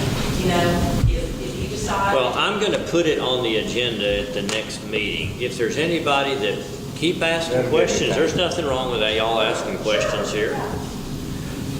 Let me tell you this. Well, are they waiting on us? Okay, could we take care of it? We could take care of it real quick, maybe take a break. Chris and I need to go get on a webinar for 5 or 10 minutes in my office. If we're down to nothing else, I would just say, I'll put this on the next agenda. You've heard the gist of it. We're not interested. We're not interested. If you're interested at a cost of $1,600, it's it's something that intrigues me. It's something that I see. Anything that will help me predict future costs of our plan is absolutely critical to me. Judge, the other thing is, y'all agree with most of the stuff y'all talk about. When do we want to talk about changing? Benefits, changing, the doctor will change it, bring it, when do you want to have those discussions? Now? You want to set another meeting later? I think we ought to broach the subject right now. You got to action report. We're going to take a 10-minute recess though right now.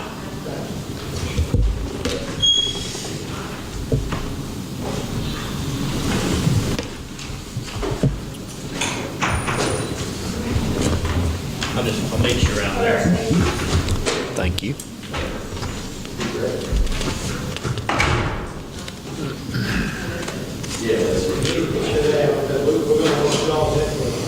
Yeah. And I agree with what you're saying. I think it's okay to do it every now and then, but I don't know if it's going to pay for itself or not over year after year after year after year. You can save money. You can save money. You can save money by this. Are we looking at just going to this plan? Or? Thank you, ma'am.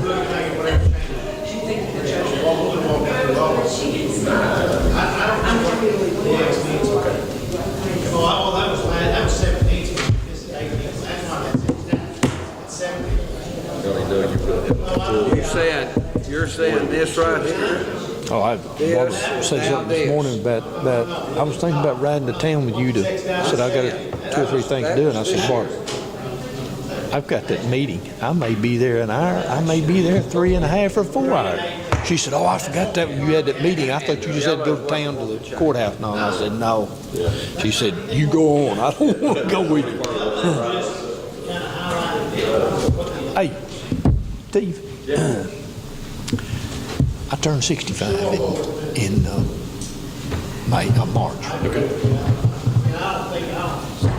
Am I immediately dropped from this plan? As long as you're an active employee, you can stay on the group. You can stay on it, but you can't. Okay, okay. Well, really? You can retire or something. Get your benefits. Keep stuff. Well, I'm trying to look ahead to see what, and Barbara asked me the other day, she said, now, well, when you drop off, will I drop off? And I said, no. You have to be covered in that. Make a lot of money and then unless they go to court. Good. Okay. As long as you're an active employee, you can stay on. Okay. All right. That's what I needed to know then. Always easier to change it. Okay. Well, that's just it. We give them a raise, then we take it from them. We take nearly all of it.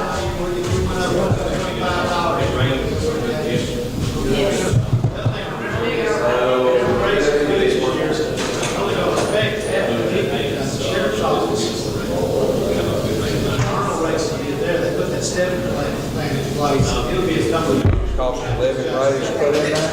Well, you don't have to adjust those steps for better improvement. You got 5 people that need raises this week.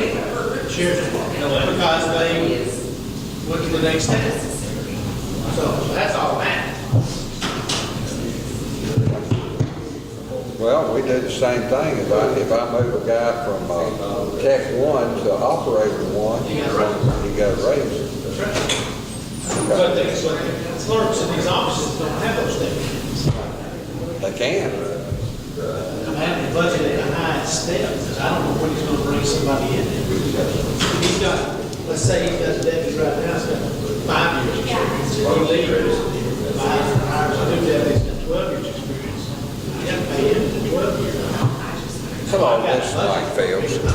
You'd call, and I was tied up in this meeting. It may put the other way, it may put the other way to go down, but I can't afford to not have enough money in the budget to pay this. Yes, ma'am. I mean, that's one reason now he never spends all his money. Because I'm budgeted for worst case scenario. He never has all this. Hello? But I have a budget for position. Oh, okay. Okay. So, and he knows that. He understands we're not really ever going to spend all the money in the sheriff department. That's not true for the other officers. They don't make a turnover.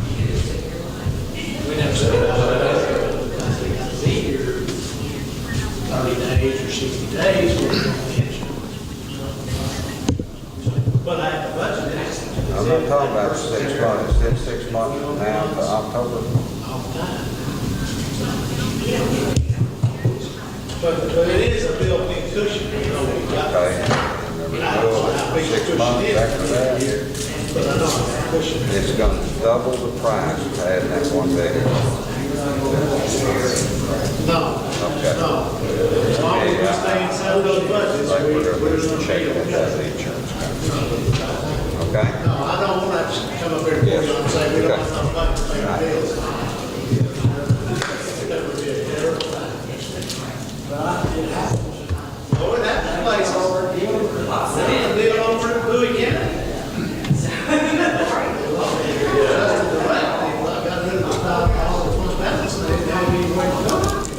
Yeah, but who did that? The front house. The new county judge, and he's gone now. Yes, he's gone. They went $5 million in the hole. Had to go borrow money. I know they did. I a girl. But this was several years ago? 2 or 3 years. Yeah, but there was that. I said, well, I was sent by those people up to there. Yeah. I'm back in Louisiana.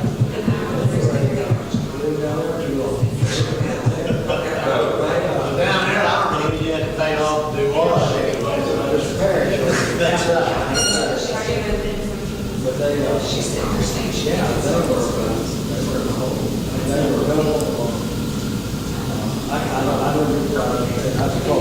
Hey, check, they were talking about down there, I'm still in a budget hearing in our health insurance and stuff. I don't know how long I'll be here, but, okay. Okay, well, I'm gonna check.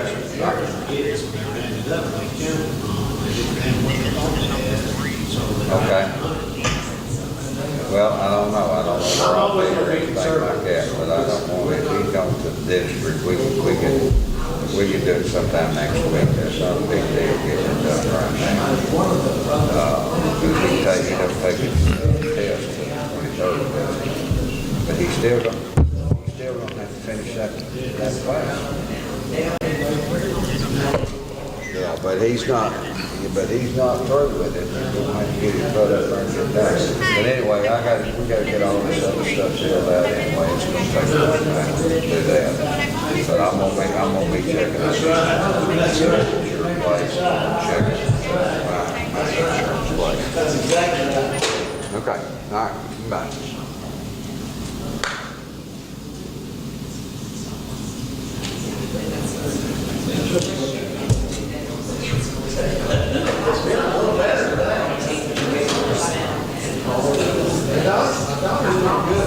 Grandson got romantic fever the other day.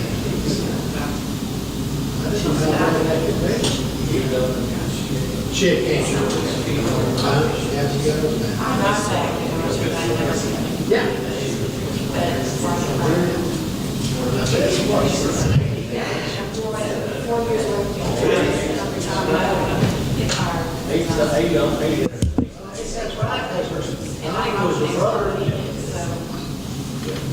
He's buried out there outside of Higginbotham.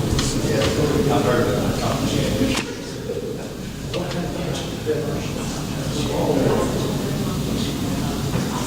That's really,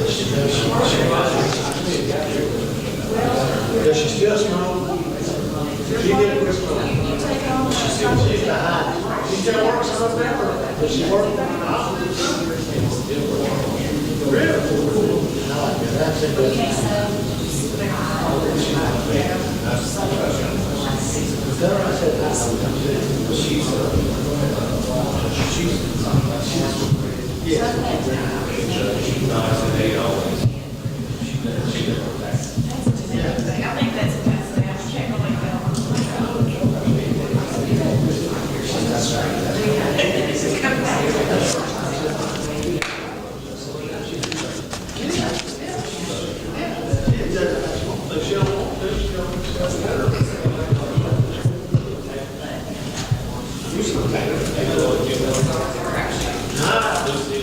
I've heard Jimmy Taylor. I don't know if that's an electrician. I don't know.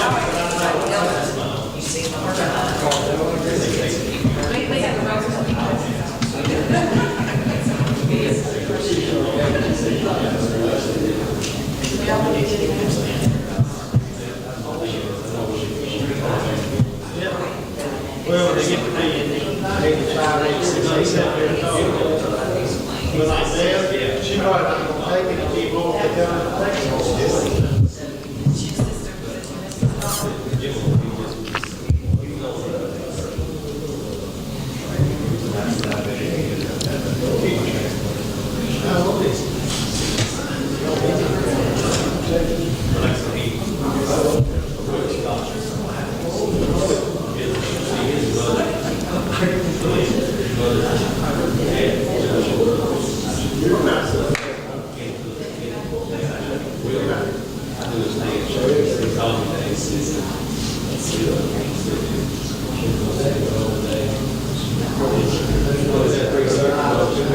Right.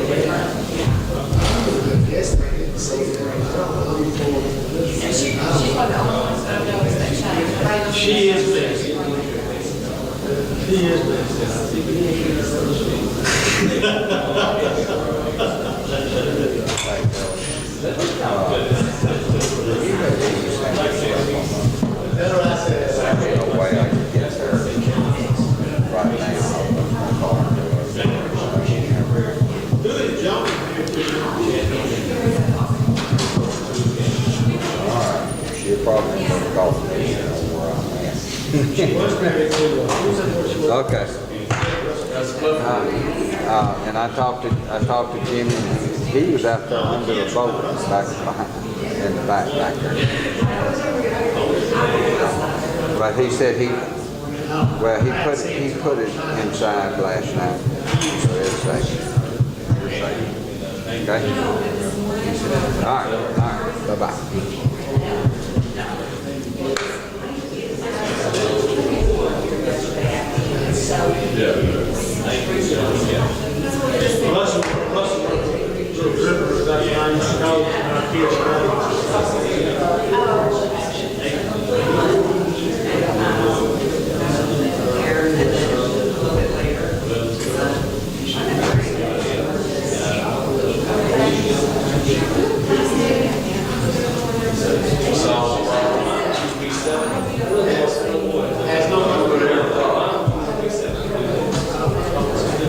You know that.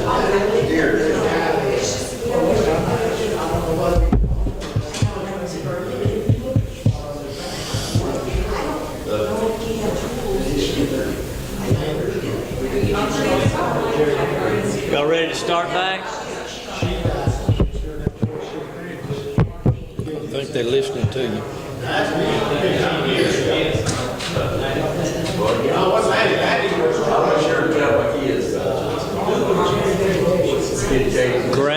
Gray? Who you talking about? That wasn't 15 years.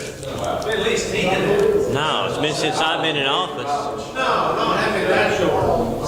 Since Jeremy died and he killed himself. Yeah, because I didn't know those people until I was in this circle.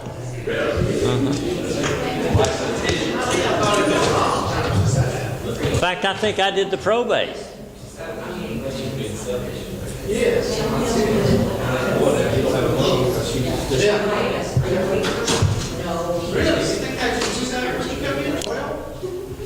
11. If it's the ones we're talking about, what was?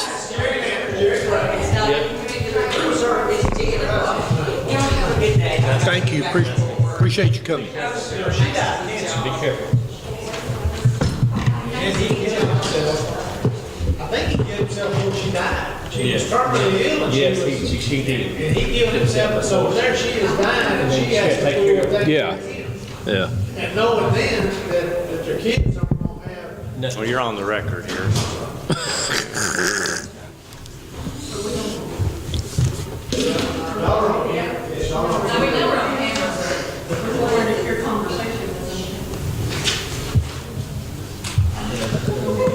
Okay, just as a review, right now we're no longer on a dual tier plan. Is that correct?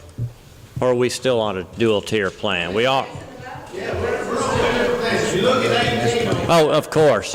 There we are. There it is, base plan and buy-up plan. And we previously, the year before, we had so little difference between the two that everybody was getting the base plan. No, employee only was on the buy-up last year, but this year, employee only all dropped to the base just about. Employee only all dropped to, Yeah, we have less than 5 people on the buy-up. okay. Well, I think the things that we're going to consider this year, and I believe that we have got a few items we can look at here. I don't think that necessarily changes in deductible make that much difference in our overall picture. I think that making changes like incentivizing people to use the mail order drugs and to get their annual wellness done have benefited us. I do think, and as a review, Carl, you told them the other day, but let this sink in. We have been charging $850 per month per employee as part of our budget. However, we are running at a considerably higher than that pace. So Carl is proposing $1,000 a month per employee. That's a $150 increase, which will be a substantial impact. What did we decide that was? More than 200,000? 200? Remember, it's only, we're only talking about what we're transferring from the general fund to the insurance fund. And we've been doing $850 a month per employee, so we were transferring over. In addition to that, we also transferred $100,000 just out of general county to the insurance fund in addition to that. So what I'm suggesting we do is bump that up to 1,000, because I think when we had the meetings with Steve and them, maybe not the last one, but the one before that, when they were looking at our average cost and stuff, we were coming up with like $1,000 is what we were running. So that's why I suggested going to 1,000, which would be $200,000. Well, if we don't make that transfer, we're still transferring $100,000 by moving 216 over instead of 100. We're still bumping up over the insurance fund by about $100,000. We don't have to go all the way to 1,000. We can go to 950 because as I'm looking at the numbers for this year, I don't think they got the cash reports. Anybody have the cash report? It shows. I've got to take a quick emergency call. I'll step right back in. Go ahead and continue. I think we've got a separate, you've got the insurance fund, you've got the cash reports from the insurance fund. There's $256,000 in there. That's down about $100,000 before we started the year. But I don't know if the claims even settle out, we may still be okay. But we do have $250,000 above and beyond, we can eat up that much in those claims. We started the year with 384. We're at 256 now. Well, We're still putting money in every payroll, and we also, as those big claims go over that number, I can't remember, what's the number that's going in there? 75, what's our stop gap? It's just Chris, or some stop loss. Where's our stop loss? Where is it? 75? 60. 60. Once they get over 60, then we're going to get reimbursed. And that may not, we may have spent some money already over that number that we haven't been reimbursed yet for. So, but we're down from 384 to 256. So we might need that extra number. But if I have to move an extra 100, that's one half of the finish. Carl, on this, it says 2017, 2018, it says 1250. That's our deductible. That's the deductible. That's just talking about, that's the deductibles and stuff. That's not the amount the county. That's not the amount we're arbitrarily moving into there. This is your plan. That's just the plan, that's what the employees' plan is. What I'm talking about is what the county is moving money around for.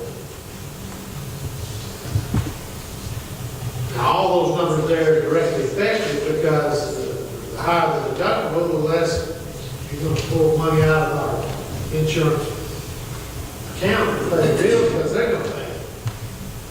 But we changed those pretty significantly last year. That's why the 17's on there. You look at the base plan for 17, the deductible was 1,000 and the maximum out of pocket was 13.1, the co-insurance was 80%. For 18, it's 12.50, 37.50. This is what we got right now. That's what we have right now. What do you want to change? 10-2 is what you're approving, and you put in at, what is it, 8, what you're saying? 850 is going in a month for. 850 a month's going for 9,600 Times times 850, 10-2. Yes, we're going, it'd be 150 more. Yeah, it'd be 10-2, that's right. 850 times per.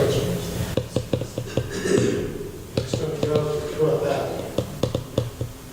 But, I don't have to go up that much. I may do it at 950. I was, a couple of months ago, the insurance company was down to almost normal. before. Now it's at about 2. Yeah, go ahead. So you're looking at going from 850 to 1,000 or 950, right? Right.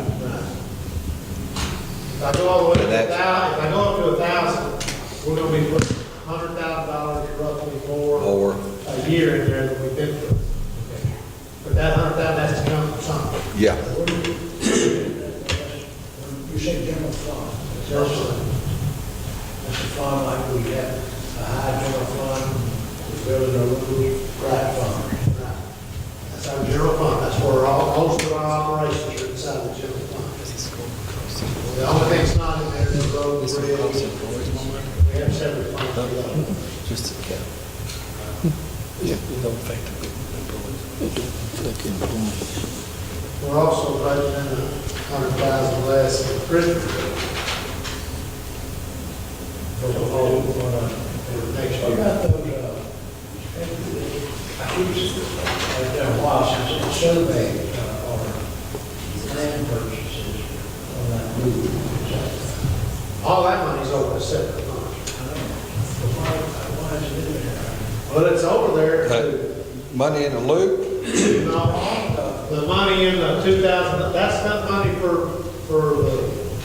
Oh, 1735. It's for the Chapel Hill Road. He's talking about the money we had about $1.5 million after we paid for the fixing of this bridge that will pay out in Yeah. 34. That will, it's ours.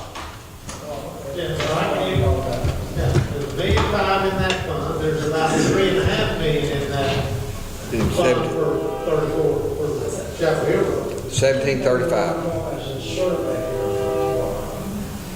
I don't remember that, you got to show it to the sheriff. In the loop. Oh, inside the loop? Oh, we just didn't spend it on, I mean, there's $1.5 million. That's left. It's just sitting there. Yeah, that's what's. The only thing we're using It is that comes to money the for ta- pay the legal. Titus County gets that money. 34. Oh, yeah. Any money left over comes to us, or comes to the county. Well, I was telling them, Brian, but, you know, I don't have to use, a couple of months ago, our insurance fund was down to almost no money.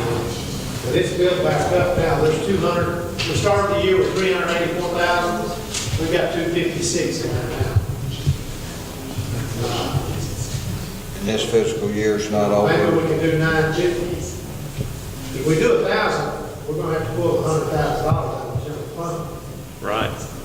that I don't have.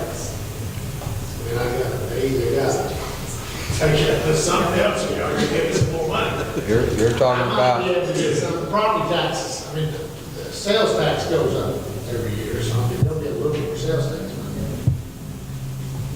But, the inmate money, we're gonna budget 100,000 less. Sales tax might go up 100,000. It goes up every year a little bit. Well, I think we have evidence that would indicate 1,000 is probably a more realistic number for next year. And we certainly hope we'll improve that, but right now, I think we need to adjust to what actual is running.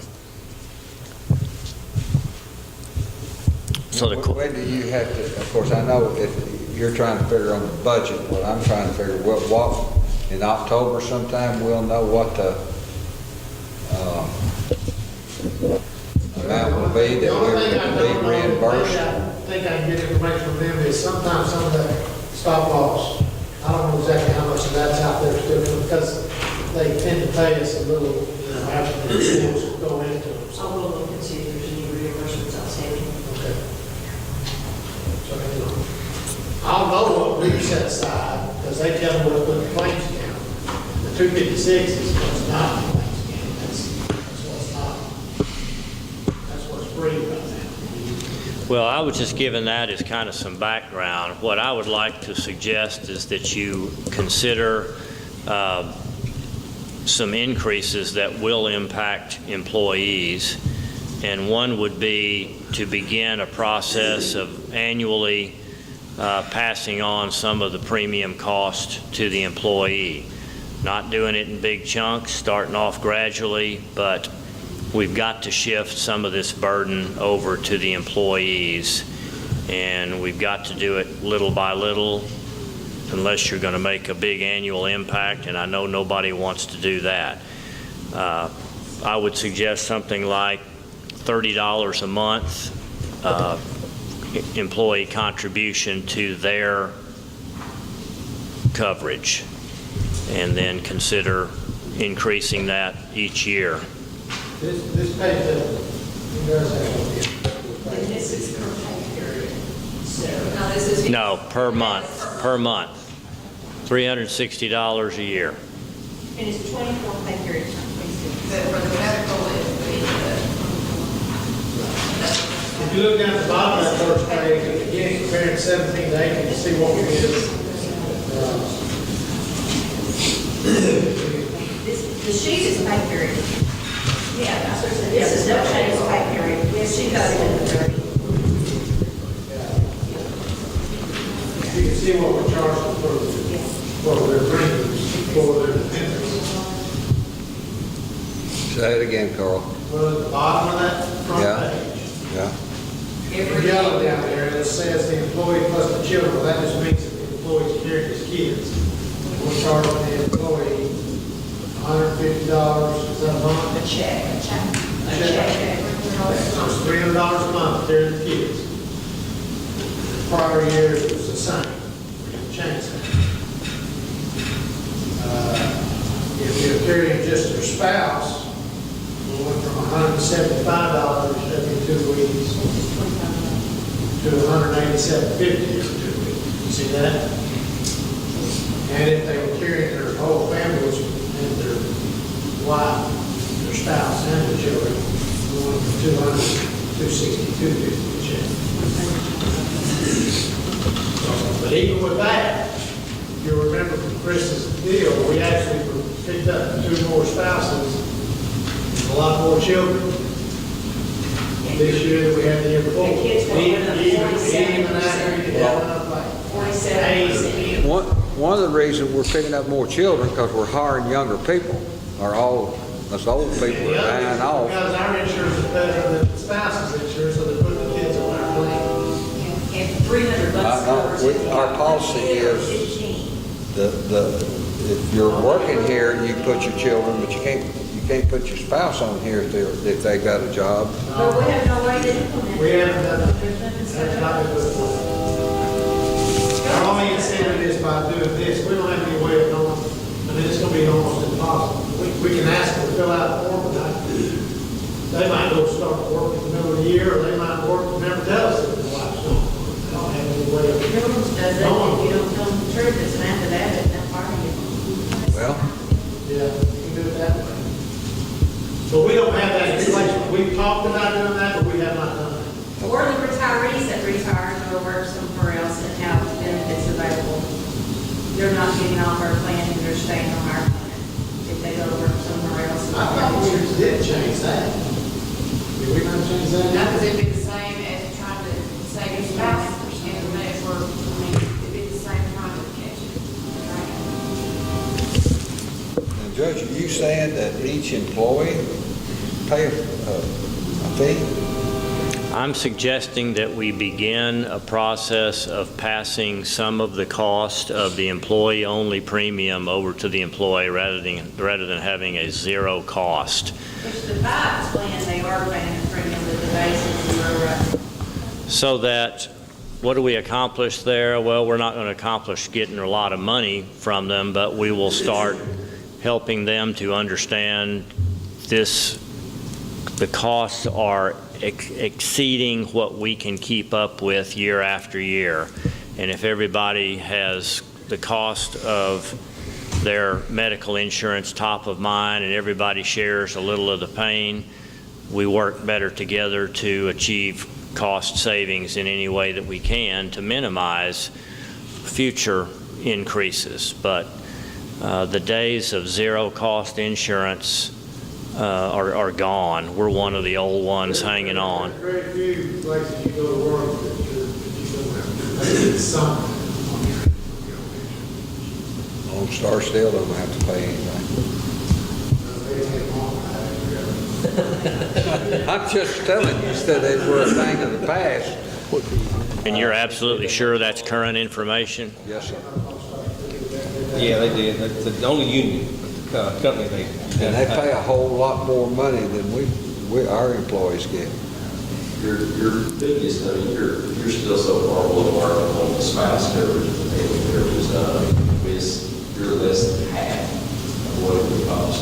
Well, I'm proposing that as one possibility. Another possibility and/or would be increasing dependent coverages here, continuing to increase dependent coverage cost. And thirdly, I lost my train of thought. More incentives, somehow designing incentives somehow, some way where some paid more cost than others. Some point you could go to obesity and tobacco, penalize them for some obesity. I know they have plans. Obesity is a little bit hard to do. Yeah, that. I'm not sure I'm ready for that. Hey, Carl, You don't know which way. Don't go there. don't discriminate now, Carl.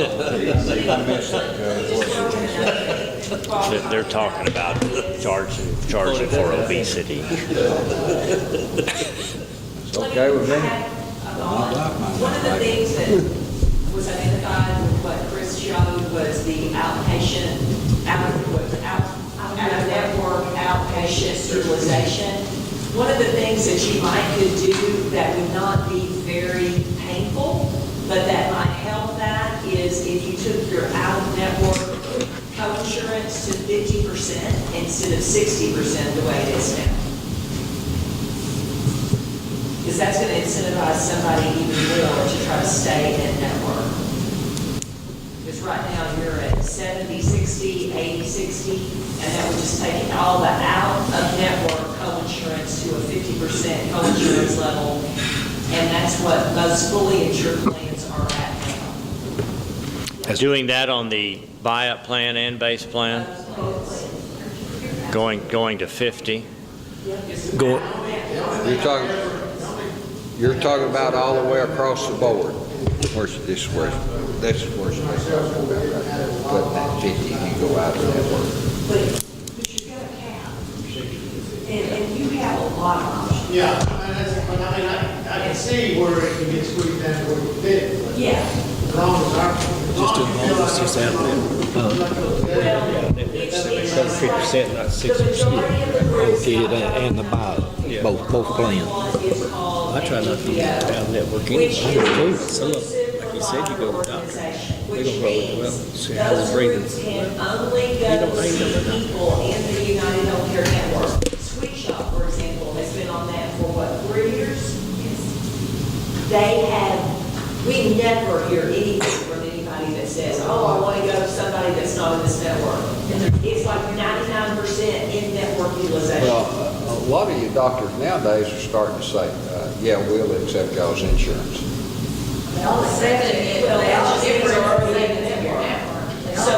So you're talking about going from 6, I don't have a problem with that, from 60 to 50%. if you And, go out of the network. That's all that we're going to pay. That's all Out of insurance will network. pay is in your cap, the employee's cap. And once they meet that out-of-pocket maximum, then it's paid at 100%. So there is a cap there of the maximum they pay. But it is your in-network utilization was like 90. It was 99% last year. That 2 out-of-network surgeries this year so far dropped your network utilization to 90%. And those were places not in Mount Pleasant. One was Paris and the other one was someplace I didn't know where it was. Houston. Okay. So The member has a choice of where they go for those outpatient surgeries, and they can do. And I can tell you that in Paris, there are in-network outpatient surgery centers. So why this person used out-of-network one, I don't know. Well, I can assume that the doctor didn't call the prior authorization because there was no requirement on it, because we would have that's on network.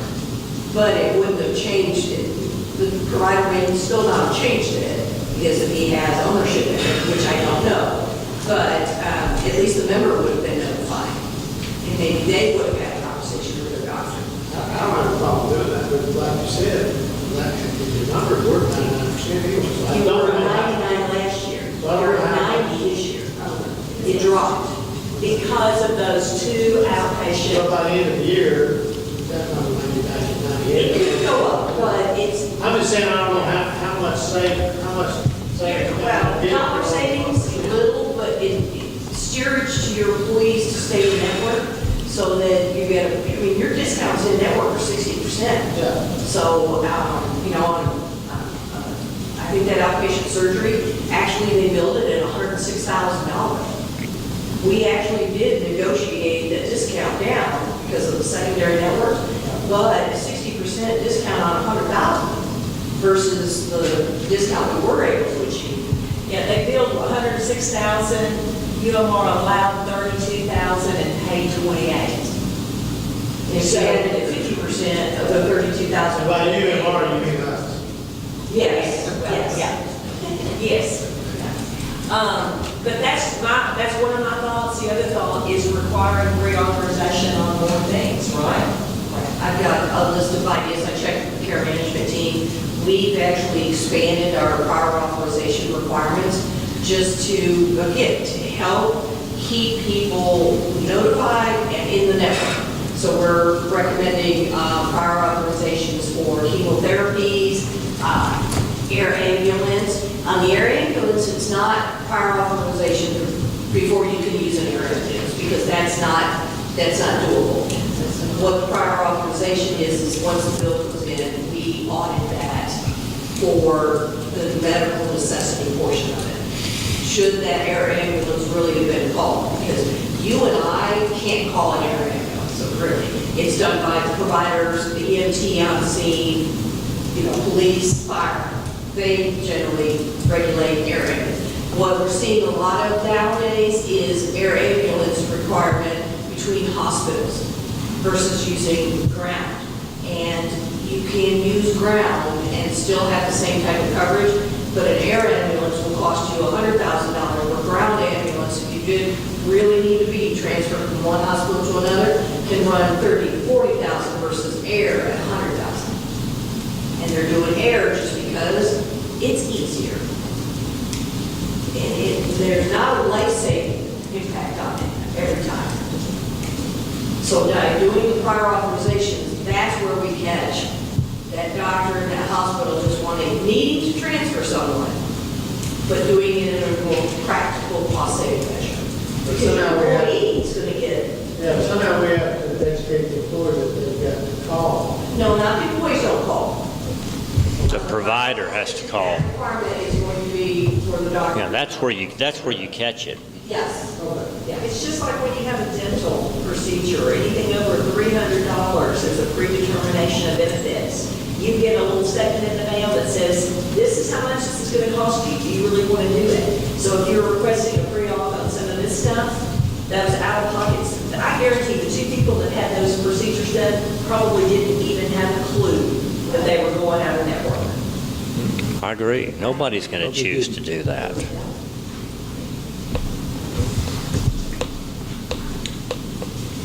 You know, a third incentive would be to, not incentive, a tough decision would be to do what we've talked about the last few years, and that is if a spouse or dependent has available coverage with their employer, then they're not eligible for our insurance. I have no idea how many that would impact. I'm sure it would be a very negative impact, because we know that no spouse coverage at another employer is going to be nearly as good as ours. They may have to pay for it, probably will have to pay for it, so you could potentially impact a few people negatively by doing that. But that is a very common requirement in a lot of plans. So those are my ideas, is to consider. What if the spouse doesn't work? And about her. It only affects spouses. If she has available coverage at his or her employer. Yeah, if they work somewhere and they offer insurance, but instead of going on that insurance, they choose to go on ours, we don't give them that option. Okay. I don't have a problem with that. Now, the same thing would apply to the retirees. I don't think you'll see much of that because we changed the retirement deal and stepped up to where they already did 60 now.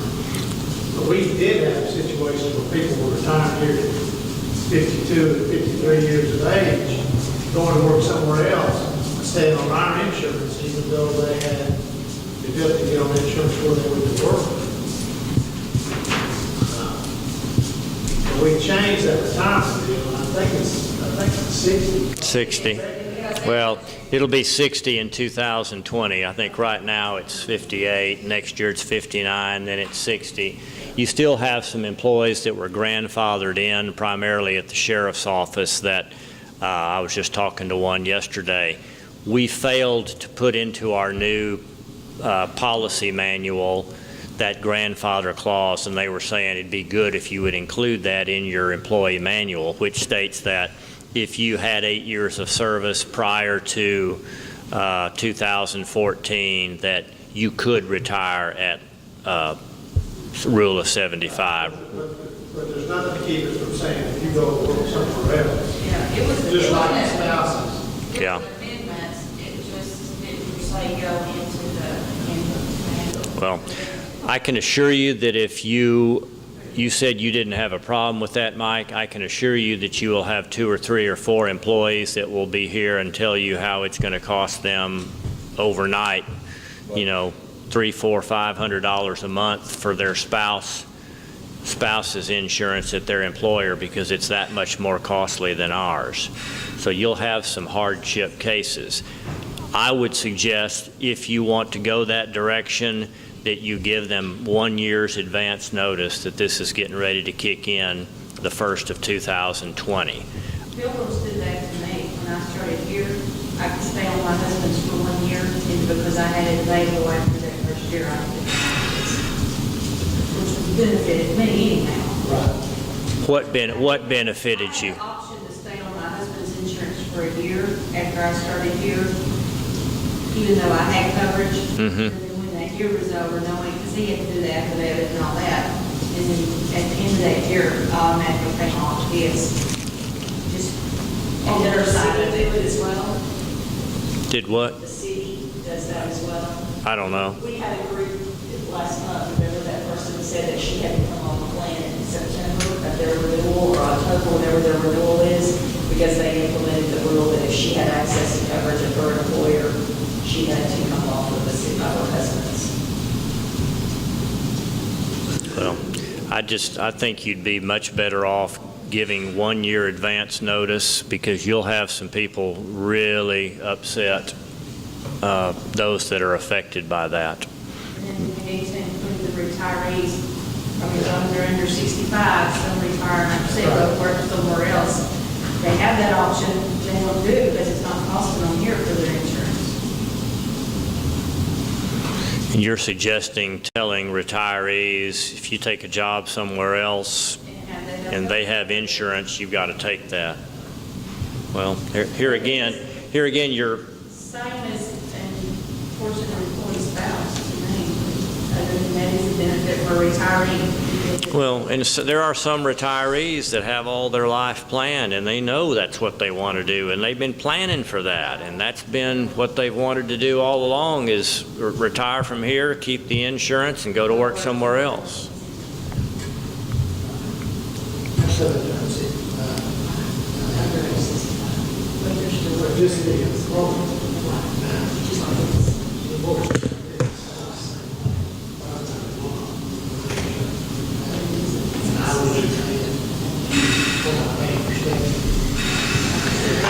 Well, there's a lot of stuff to throw on you. I think the changes that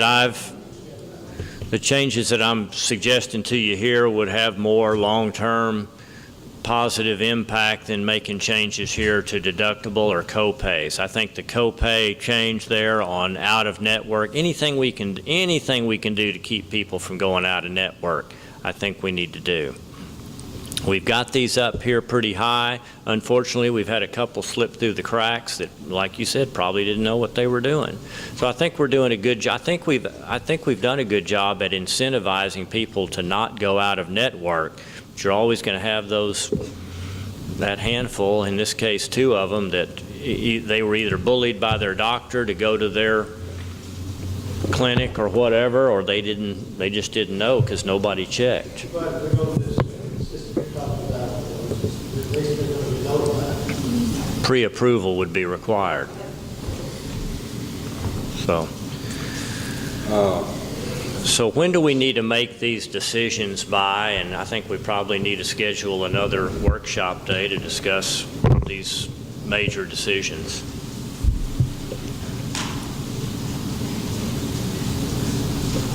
I was just asking her, she needs to know this before she goes out to market, but I would think that maybe, I know August is hard to find people in towns, but I think if you could make them prior to the renewal, what do y'all think?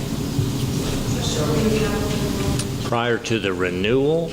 Well, prior to her shopping stop loss. Well, what's the time frame on that? I'm going to put in the request that earliest they'll probably give it to me early in September.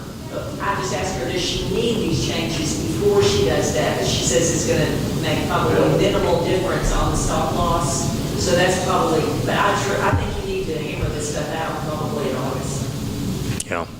Carl, you're back when? Second week?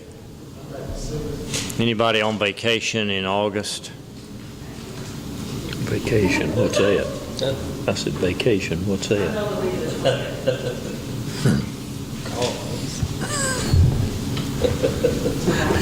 Well, we could include it in that discussion.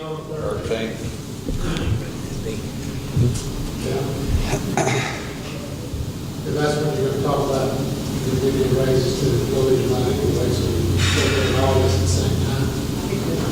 All right. Well, let's plan on covering that then. That could be a long afternoon, the 13th, but we need to figure this stuff out because your raise decisions may be impacted by your insurance decisions.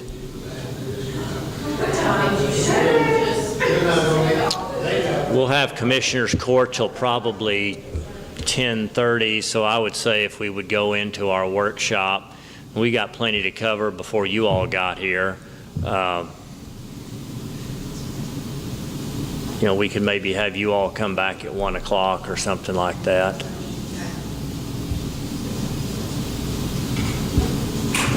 So why don't we tentatively plan that? Have y'all become a part of our discussion at 1 o'clock on August the 13th?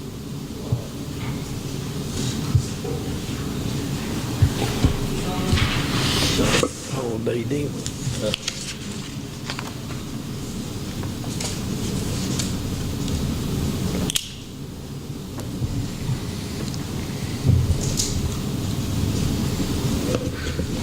Why on this, where it's 70%, and this past year, or this year, it's 80%? Why did we go look at it? Well, last year it was 80%. Yeah, y'all, when you made the base plan, you made. Well, that was an incentive for people to go with the base plan. Now, you're looking at 70. It's still 80%. Huh? Just what y'all voted on. The premise of having a base and buy-up plan is generally the base plan has bigger benefits than the buy-up plan to save y'all money. And to hopefully making people choose that base plan, which is going to result in less claims costs for y'all. Well, The other plan, there was no difference other than the deductible last year. And that was very confusing. People would go, why in the world are there two plans when the only difference is the deductible? And the cost was the cost was different, but the plan was basically the same. Yes. So nobody took it. That's right. There was only, here's the plans. I think the people that had independence. Yes, because they stay on the employee, And for the most part, Mr. Fields, your employees are not, when that 70% applies, it's for outpatient procedures, hospital procedures. Going to the doctor, they don't ever get affected by that 70%, nor their deductible. And so you can see that your costs went down this year by having that differential. I think, and I'm convinced of this, our costs went down this year because of setting up preventive programs and getting physicals and things like this, because we're finding stuff early. You know, we may pay a little now, but we're gonna save a lot later. And this is what we've tried to do, and we can see the big improvement. But I don't have a problem with the 50%. You went from 1,000 in network annual deductible to 1,250. Why would you want to do that? We've already done all that. This is the current, this is the way it is now. You're looking at the current status. Well, okay, I'm getting it mixed up. All right, so 1,250 is what we're doing now. Okay, I'm with you. we can take that with you, mark any changes before our next meeting, that would be good. And they're highlighted. Yeah, the stuff in yellow is what y'all Seven changed. yellow is what changed from 17 to 18. What's in yellow is highlighted as one you want us to look at No, no, no, What it no. is now. That's what changed this year from from last last year. year. Okay, I'm So with you you. can take that paper with you and mark any suggestions you have for the next meeting on that. This is what we currently have, and make your changes on it. If Okay. you want to try those Okay. before you get here. you But the can- yellow is what we changed this last year and what we got now. Okay. Now we're talking about what do we want to change for next year. That's what- Well, the only one that I would look at would be that 50%. But you need to You think know. about if you want to require those spouses to, and give them a year to change it, you got to decide if you want to. tell those If they work a spouses job on and Friday, if go they to work have somewhere, insurance. that's right. But, well, let me give you a scenario. Let's say that one of your road hands been with you many, many years. His wife works a job at a local bank. And you tell him this, and he says, okay, well, here's what it's going to do to me, Mike. At their place of operation, they require the employees to pay half of their premium cost, and they're on a 70-30 plan, and they don't even have drug coverage, and their out-of-pocket maximum is much higher. So it's going to cost me immediately another $350 a month to cover my wife, whereas y'all have been charging me $187.50. That's the kind of scenario that's going to come up. And I'm not. What kind of money is she making there? I don't know. Letter. I don't know. I just remember that 5 years ago when I sent out a letter to all employees, I said, if we implemented this, please contact me and tell me if this would be a negative for you. And I think I got 4 responses, something like that it was going There's to. a lot of people, there's going to be some, but you're right, they are making more money. But right now, they're making that extra money and not having to pay for that extra insurance. And if you switch this, they're still going to be making the extra money, but it's going to cost them $200 or $300 a month is what they've been paying. Because they've been on our plan, and it was a lot cheaper for the spouse to be. I'm not trying to talk you out of it. I'm just saying be prepared. There will be some Now, if you at least give them a year, like Brian's talking about, they do that. Well, a year. that's what I meant. I think that year clock, that's the way they know. That's right. Okay, well, let's bring, unless you want to keep talking, and I'm happy to do so, let's bring this meeting to a close. I've kind of planted some seeds as to where I'm going to steer the conversation come August. Well, Carl, have we went up every year on insurance somewhere for the last 5 years? I don't think we have every year. There's something that we went usually up. try to make those adjustments in the years where we give them a raise. And we gave them a raise last year. The dependents we were on that scale were are we still using that when we started out in so many years we're gonna go up every time? Well, I think we ran that course. We're still gonna be into the paper. That's how we're in the paper. So I think at this point, you can look at these starting figures here and tweak each category up, you know. Start with an employee-only base plan cost. Employee plus children's going to go up a little bit. Employee, in other words, they're all going to go up across the board. $10 or $20 or something. Whatever. Make a chip away at it annually so that nobody is devastated in any one year. But over the years, we've got to make progress. If you can't, you know, if you just kick it down the road, at some point, you have to make big adjustments, and really is Most of the insurance companies out there, that they're making a profit off health insurance. We're not making a profit. We're paying a percentage to hire these people to take care of our needs and take care of our paperwork. We're trying to keep our numbers that way. We're keeping our numbers way down compared to other companies. Probably 2 or 3 years ago, I had $500,000 in that insurance. Now I'm down to 256. So Also, 2 or 3 years ago, we had unbelievable cases, enormous cases. Now, you can go back when we first started this, and you were not here when we first started this, but we had several million in there, and it was moved to general county.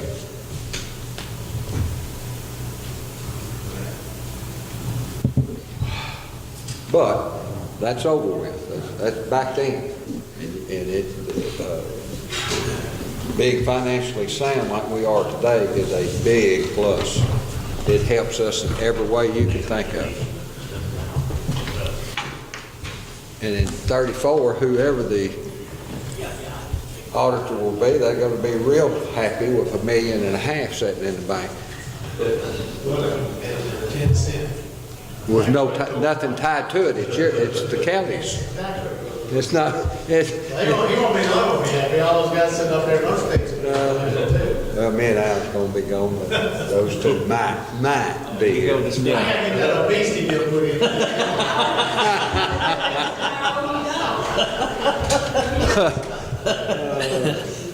I'm gonna come back. What is it for the man, Sharon? Do you have one knee problem or two? You know, I just hate to keep going up on the employees and stuff, and I can see we need to make some changes. But if that insurance, but if those costs keep going back, you don't have any choice. Yeah, but the cost shouldn't be going up. Well, I don't disagree with you, but we don't have any control over that. Break it down. We can start a national program and start having, paying people to be doctors. All right, thank you, everybody. It's 1:15, and we'll adjourn with a motion to adjourn. Motion by Commissioner Applewhite, second by Commissioner Me. Fields. I want to hear it. Somebody. All in favor, say aye. Aye.